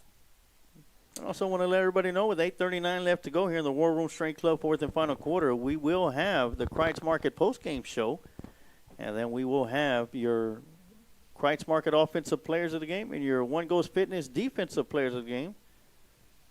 So, Sergeant Coach, I've worked it out for next year, but I didn't tell you. So, with War Room's continued sponsorship next year, what he's going to do is have us three over 3 days a week. Yeah. And we're going to work out in the War Room, and we'll be the strongest broadcast crew there is. It will be the sorest broadcast crew ever. That'll take a miracle. So that's going to be a quick throw and a gain of 5 for the Cedar Creek Eagles. I bet Ross could whip us into shape. I don't think he takes senior citizens. I'm already in shape. Brown is a good enough shape for his me. His insurance probably doesn't cover the liability that would be needed. Doobie drops back, looking to throw, rolling out to his right, directing his receivers. Oh, he's sacked. And he's going to be dropped for a sack in the backfield. Gathens has that one-hand strength that if he gets to you and gets that hand on you, he's not going to let go. It was a Gathens and Straighten on the tackle. It's interesting. You know, looked like they tackled him a bit further back. Okay, there we go. There we go, yeah. Thinking, man, they're being generous. So another third down and long for the Eagles. 3rd and 8 coming up. Had real trouble converting these. Had some errant passes. And Doobie dropping back, looking to throw, looking over the middle. Again, got good. pressure coming up the front and the backside. Got it off. Yeah, great job to get the pass off, and great move by the receiver. Almost Great got the first. stiff I think arm. he got the first down. He might have. There's a pile of bodies over there. Hard to tell where he went down. Yeah, going to mark him shy of the 25 to the 24. The first down marker is at the 25, so that's going to bring up 4th down and 1. Now, we did see Cedar Creek in a goal line situation earlier, put their quarterback behind center and run a quarterback sneak. And it was the QB they have in now, Doobie. We'll see if they elect to do the same thing. No, looks like No, they'll he's go going to from be the gun. going to be in shotgun formation. 2 receivers up top, 1 to the bottom, See if Lockhart pins their ears back. and they'll hand the ball off to the running back, and he's going to get across the 25 for the first down, and Just almost got barely. stopped in the backfield. Blue had a hold of him in the backfield and looked like Blue was trying to strip that ball. So that'll be a first down for the Cedar Creek Eagles, as we only need 7 minutes left to go now. And Lockhart making the Eagles earn every inch on that set of downs there. Ross Alexander says, "Come on, fellas." He goes, "I'm sure he could." So 2 receivers to the top, 2 to the bottom. Doobie drops back, looking to the left side, and Incomplete. just timing a little bit off. And, of course, next week we will have Ross Alexander from War Room Straight Club joining us for the San Antonio Veterans home game at Lions Field. The booth's not big enough. Yeah. Somebody's going to be sitting outside. Well, we'll have to have the whole broadcast outside. I'm glad you said that, TD. Remember, he's going to be Hey, it's sitting next 'cause to you. He's I was going to be saying- sitting next to you. Well, that's because I'm taking up half of it. We bring Ross in. You two got to go. It'll be the Ross and Tom show. All right, So, 2nd and 10 for the Eagles. Doobie drops back, looking to his right, looks over towards the Good middle, pass and he's rush. going to be brought down by Tyler Staten, who was being blocked at the That's same Blue. time, or Blue, who was being blocked at the same time. So once again, Joseph Blue being a force on the front line. Yeah, Blue coming on stronger and stronger as we get into the season, start district play, and that's great to see. And so a couple players starting to get into the game here for the Lions. So we've got number 25 has come in, Joseph Zarita. He had his name called a few times last week. Yeah, 3 receivers to the bottom, dropping back to throw, rolling to his right. Good Gets catch. his receiver, and once again, Trey Brown coming up with a stop, but not before. Number 9, R.J. Torres, picks up the first down. That is a tackle at speed. Oh, yes. But moving about as fast as football players do on that play. And Trey Brown rides him down hard. Yeah, Ross Alexander says, you guys are wild. I know, we're trying to get TD trained, so. Here we go, You can't first and teach an 10. old dog new tricks. Yeah. First and 10 for the Eagles. Doobie dropping back, looking over to his left, looks over the middle, got a receiver out there. Intercepted. And just overthrows as Ben Mendes picks it off. Number 22. And So the Lockhart Lions pick up another turnover. And despite being up 35-14, TD, they still trail in the turnover department. And that is something that we talked about in the pregame show that Lockhart Lions need to fix, because we There's might be able gonna to might be able to do it against Cedar Creek. But when we come across teams like Veterans Memorial and Liberty Hill and Kerrville Tybee, you cannot be losing in the turnover department against those teams.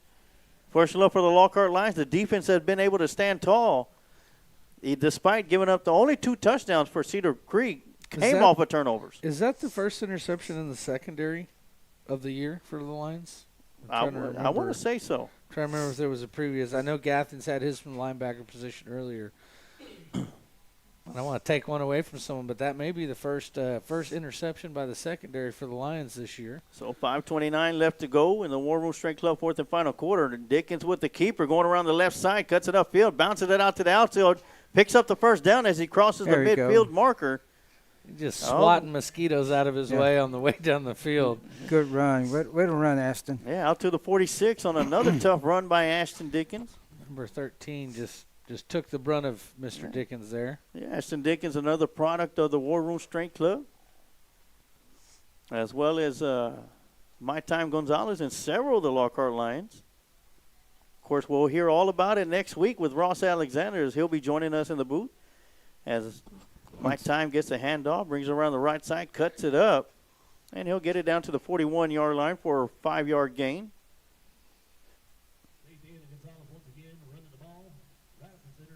It'll be 2nd down and 5 for the Lions.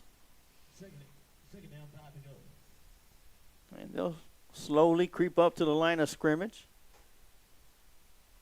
Lions will have 2 receivers to the bottom, 1 up top.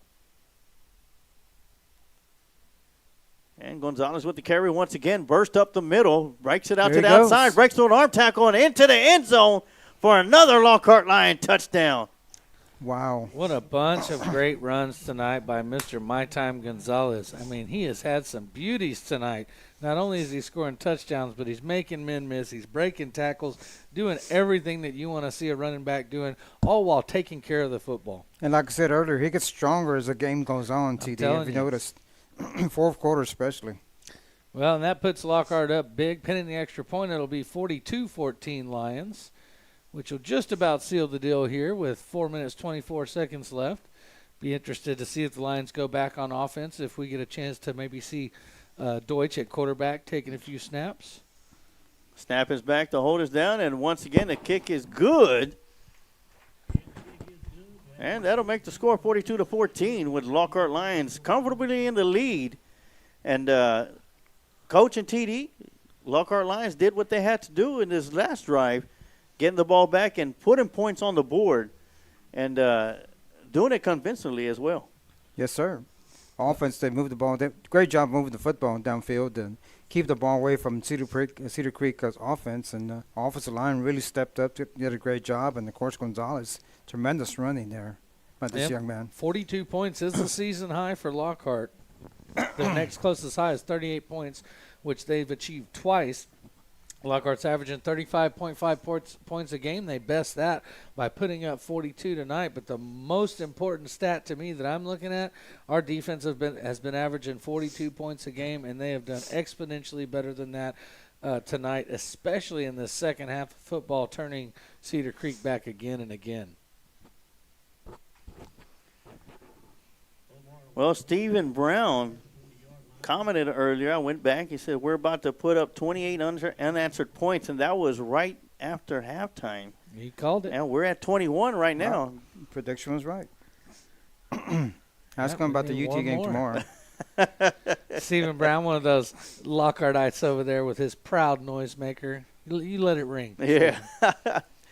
Of course, not too proud as he is on the bottom of the totem pole on the Beat the Sarge Challenge.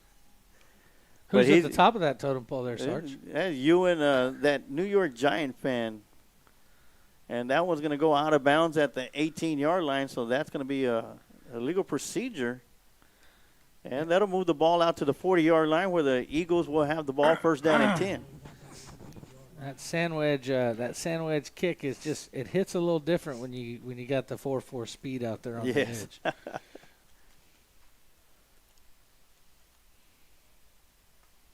And so that stingy Lockhart defense will come out. We'll read off a couple players getting in the game here. Julian White's coming in at linebacker.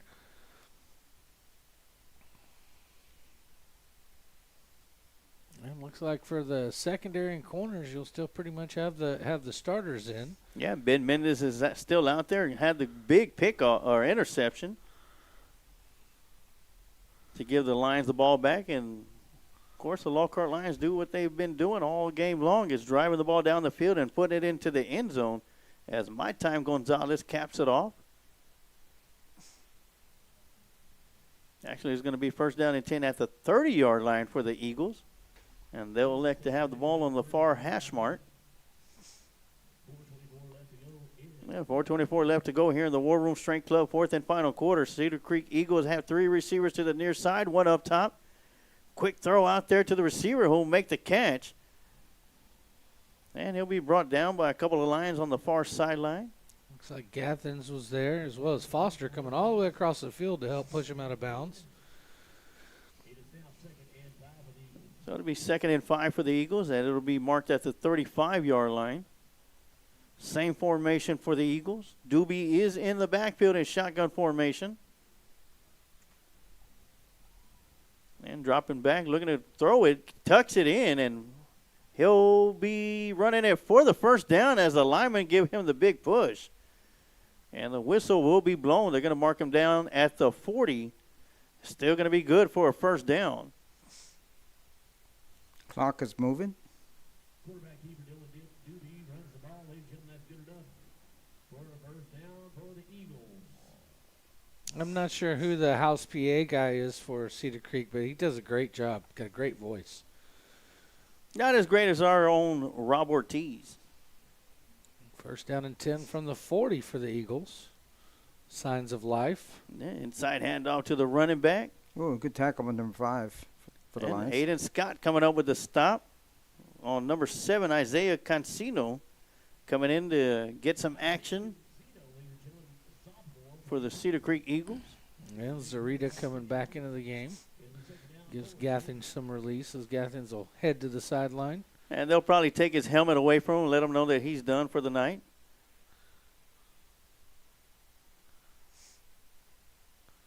As the Eagles will get their play call from the sideline. Got 2:36 left to go.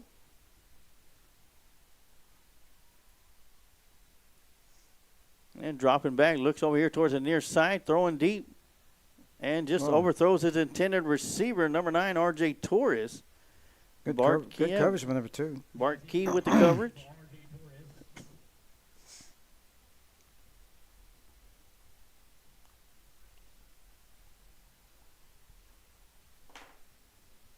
So that'll bring up 3rd down and 4. Put the lioness in. Let's go.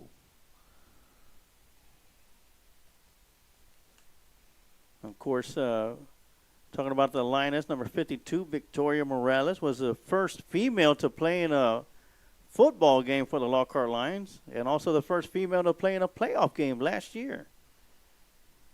Good tackle. And great job by the Lockhart Lions defensive line. That's going to be Zurita coming right in to make the stop along with Santi Guerra. Good That's job gonna by be both the linebackers. Yeah, it's going to be short of the first down by 2 yards. 4th and 2 as the Eagles will be going for it.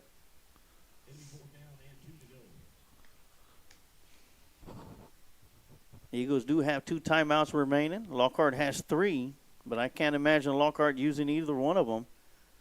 And they'll fake the handoff, throw it out here to number 12, and he'll make the catch and break through an arm tackle, crosses the 45 to the 40. Picks up the first down.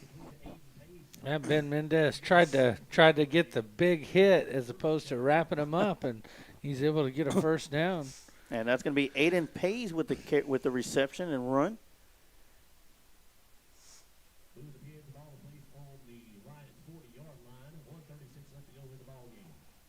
And while they are moving it, no real hurry from Cedar Creek here.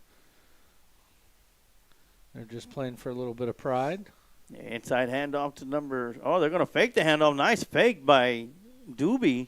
Passes out of bounds. Number 7, Isaiah Cancino also did a great job faking that ball as well. He carried out his fake 10 yards down the field. And that incomplete pass will stop the clock with 1:20 left to go. And once again, I want to remind everybody at the conclusion of the game, we will have your Kreitz Market post-game show. We'll give you our thoughts about the game and let you know who the Kreitz Market offensive player of the game and who your One Goes Fitness defensive players of the game will be right here on the Lions Pride Sports broadcast. Junior Cade Maris in the game. Oh, wide open receiver. Pays with the reception, and Barkey with the tackle inbounds. First down for the Cedar Creek offense. So the Eagles looking to put their first points on the board. That doesn't come off of Lockhart Lion turnover. As they have the ball inside the red zone area for their only 3rd time today, gentlemen. Says a lot for the Lockhart Lions defensively, doing an excellent job this evening.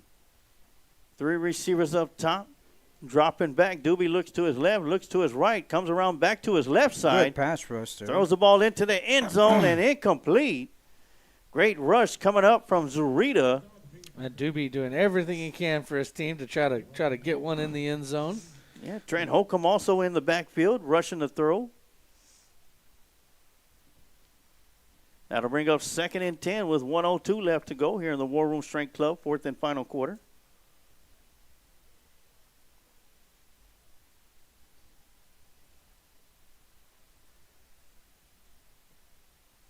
Back to pass. Yeah. Dropping back, looking over to his right, throws out, got the receiver just in and out of his hands. An intended receiver was Cade Masters.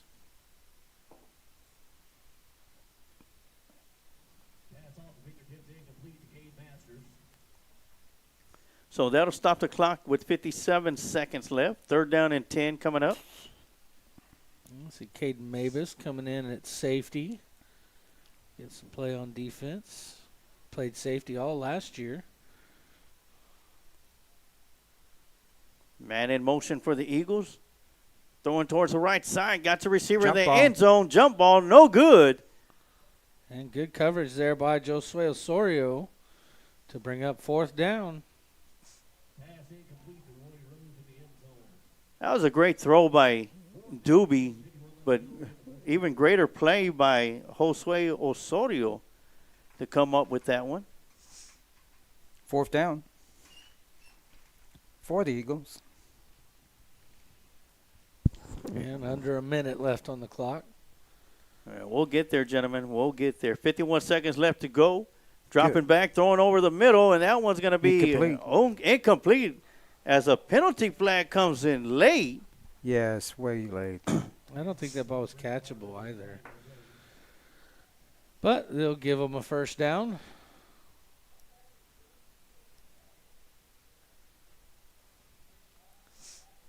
providing Okay. that is called They're talking about Lockhart. it. It wasn't catchable, but they're going to talk about it. And I also didn't. I mean, I saw a little bit of bumping out there, but it didn't see anything ugly, or that really stood out as pass interference.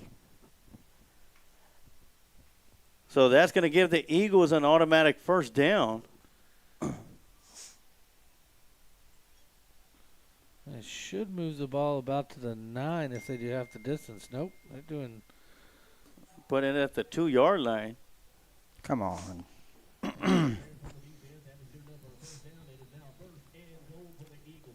All right, first down and go for the Eagles from the 2-yard line. Are they going to run that bunch set that they did that scored their first touchdown? And Doobie will be in shotgun formation. 2 receivers to the bottom, 1 up top. Man in motion. They'll fake the jet sweep. They'll throw it out to the right side to a wide open Number 10.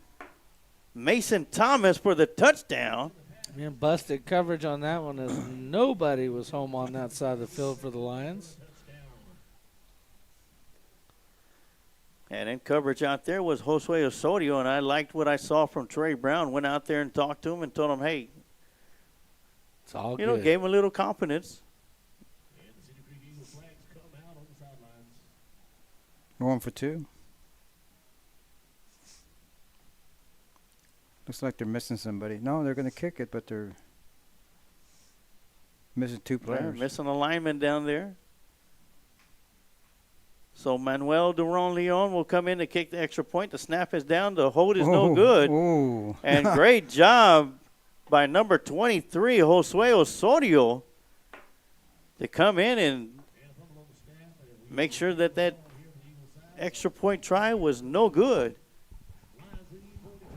So 41 seconds left to go. Cedar Creek Eagles will be kicking the ball away, gentlemen. And I guess we could start talking about it. Coach, your thoughts of how the Lockhart Lions played today? Great. I mean, they stepped up when they had to. They got their back against the wall, and they came out, and they did a great job of scoring some points and stepped up and played good defense.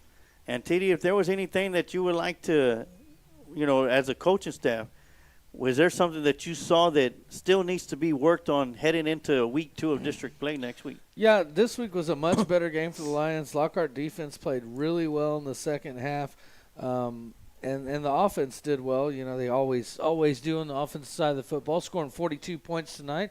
But there were still some penalties that you definitely like to clean up, where the Lions hurt themselves a few times with some penalties. And we've had a lot of penalties this year. Earlier in the first half of this game, seemed like the refs were throwing a flag at us every couple plays. So I'd be looking just to clean up that discipline and get rid of a few of those penalties. And that does wonders for you because it gives you 50, 60 yards of production back. So. Oh, it does. And not only that. Overall, pretty good job tonight by the Lions, both on the offensive and defensive side of the football. Great job by the defense in the second half. Yeah, the only thing I would say is 2 things. Penalties, as you mentioned, and turnovers.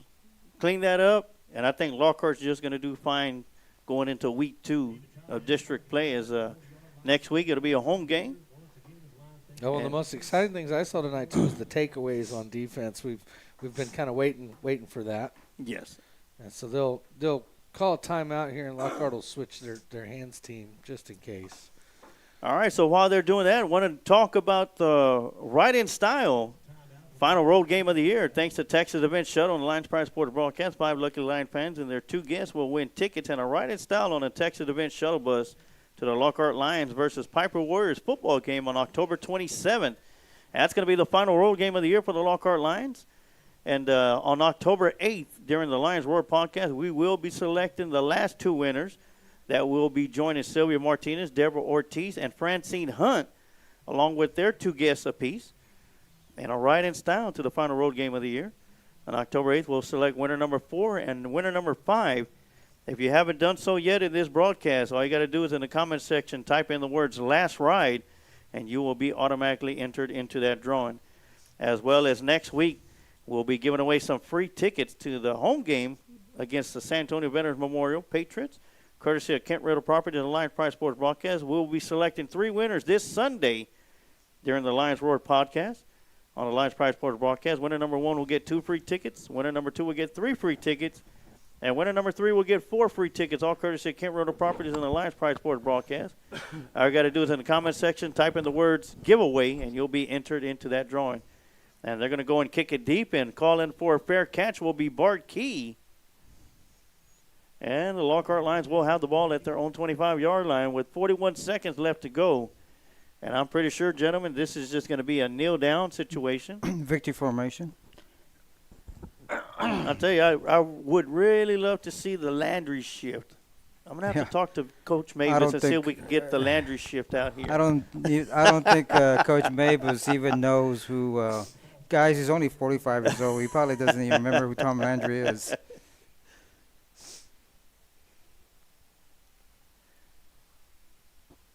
So I thought on the fair catch it would go down to the 25, but I guess I'm wrong. Down to the 16-yard line. The Lions will be in victory formation.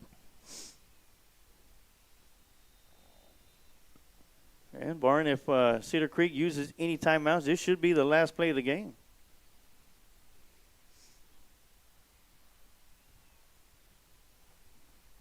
Here we go. And Diggins will get the snap, and he'll take the knee at the 12-yard line.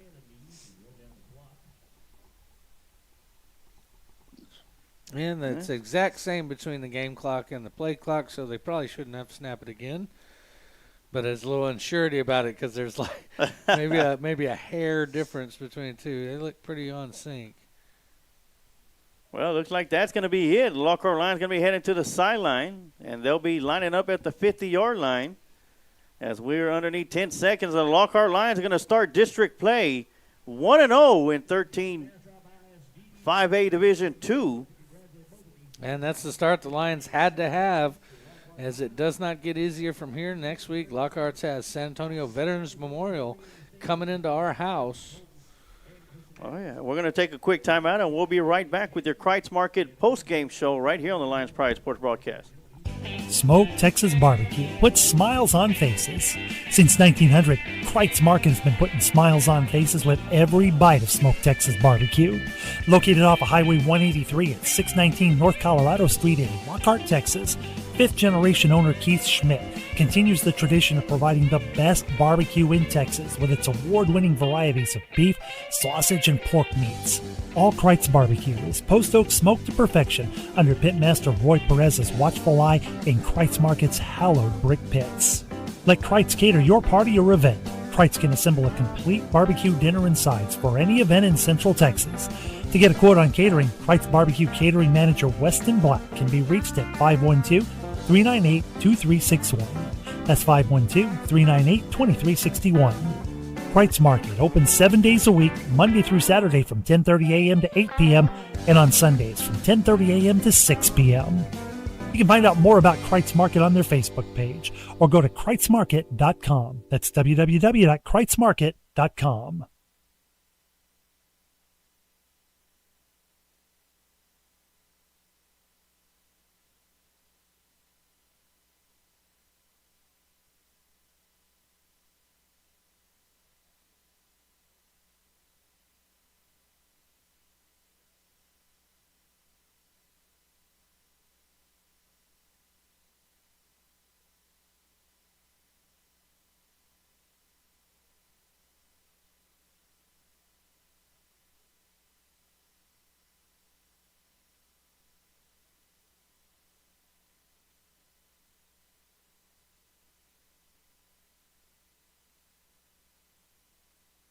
And we are back for the Kreitz Market post-game show right here on the Lions Pride Sports broadcast. And the Lions come out with a victory, 42-14 over the Cedar Creek Eagles. And district action as the Eagles will drop to 0-1. Let me get this fixed up. And let's go ahead real quick, TD, and let's get to the Kreitz Market Offensive Player of the Game. Well, I think, Ray Charles could call this one. That's going to be Mr. My Time, Nathaniel Gonzalez. Another big game tonight, coming on stronger and stronger as we get through the year. Coach, your thoughts on Mr. Gonzalez and the offense's performance tonight? Of course, Mr. Gonzalez always has a great game. Always comes to play, does a good job during the week, getting ready for the opponent. And I tell you what, he really showed up tonight, did a great job running football. And as we said earlier, the game goes on, he gets stronger. And congratulations, young man. Did a great job tonight running football. My time, Gonzalez. Oh, yeah. So and the one ghost on defense, who's that going to be, Sarge? Yeah, your one ghost fitness defensive player of the game. We're going to go to number 14, Portillo, and number 33, Trey Brown. And did a fantastic job defensively. Coach, your thoughts on the two guys for the Portillo and Brown for the Kreitz Market defensive players of the game? Or one ghost fitness defensive player of the game. Portillo, as the whole game on defense, it was all over the field. Did a good job of tackling and doing his job, and just had a tremendous game. Congratulations, young man. And Trey Brown, what can you say? He's a leader on defense and did a great job on defense. Played a great game and was also all over the field making numerous tackles and it pretty much ended on every play. Congratulations, Trey. You did a great job, and good luck next week. And Trey Brown, he dealt some punishment out tonight. Yes, he big did. Hits. Okay, gentlemen, will the Lockhart Lions get the all-important first win in district play? And we talked about the importance of that, as TD mentioned in the Kreitz Market pregame show. But we are here, and the Lockhart Lions are 1-0 in district play. Y'all's thoughts of how today's game went? I think it went about as good as it could for the Lions. As we talked about, a couple penalties that we'd like to clean up. And then also that defense has got to come out and play strong from the beginning. They played really good in the second half here tonight, but there was a couple holes in the defense early on that Cedar Creek was able to exploit, and really they had their best first half of football offensively tonight. So continued improvement, I think, and I think Coach will probably be looking for the same thing this week. He'll say we did a great job, but we have to continue to improve because next week we've got a tough customer with the district preseason offensive player for the district, I believe, is Peoples, the running back. And I believe he's being hampered by a hamstring injury, Yeah, so I don't think there's no telling if he's going to be back or not. I don't think he's back yet, but we'll see. It's a big, important district game for both of us. It is, and we'll go through the district roundup. We'll complete it for the night. Of course, here at Memorial Stadium, Lockhart Lions 42, Bastrop Cedar Creek 21. 21.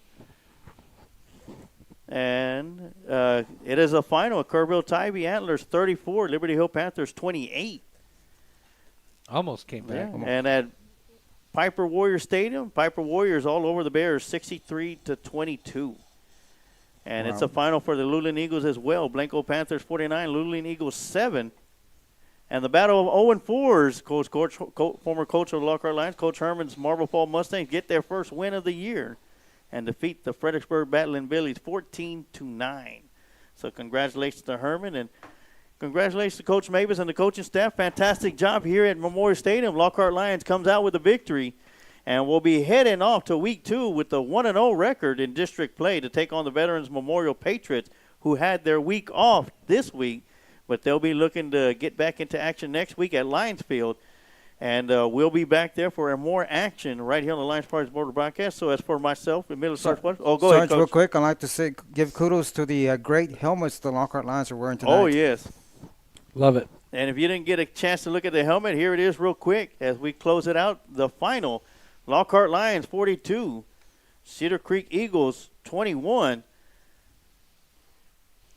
Man, that is a nice helmet. Yeah, it is a nice helmet. So that's going to do it for us from Memorial Stadium. Until next week, from myself and Miller Sarge Waters, TD Tom Dunn, and the coach Amado Galvez.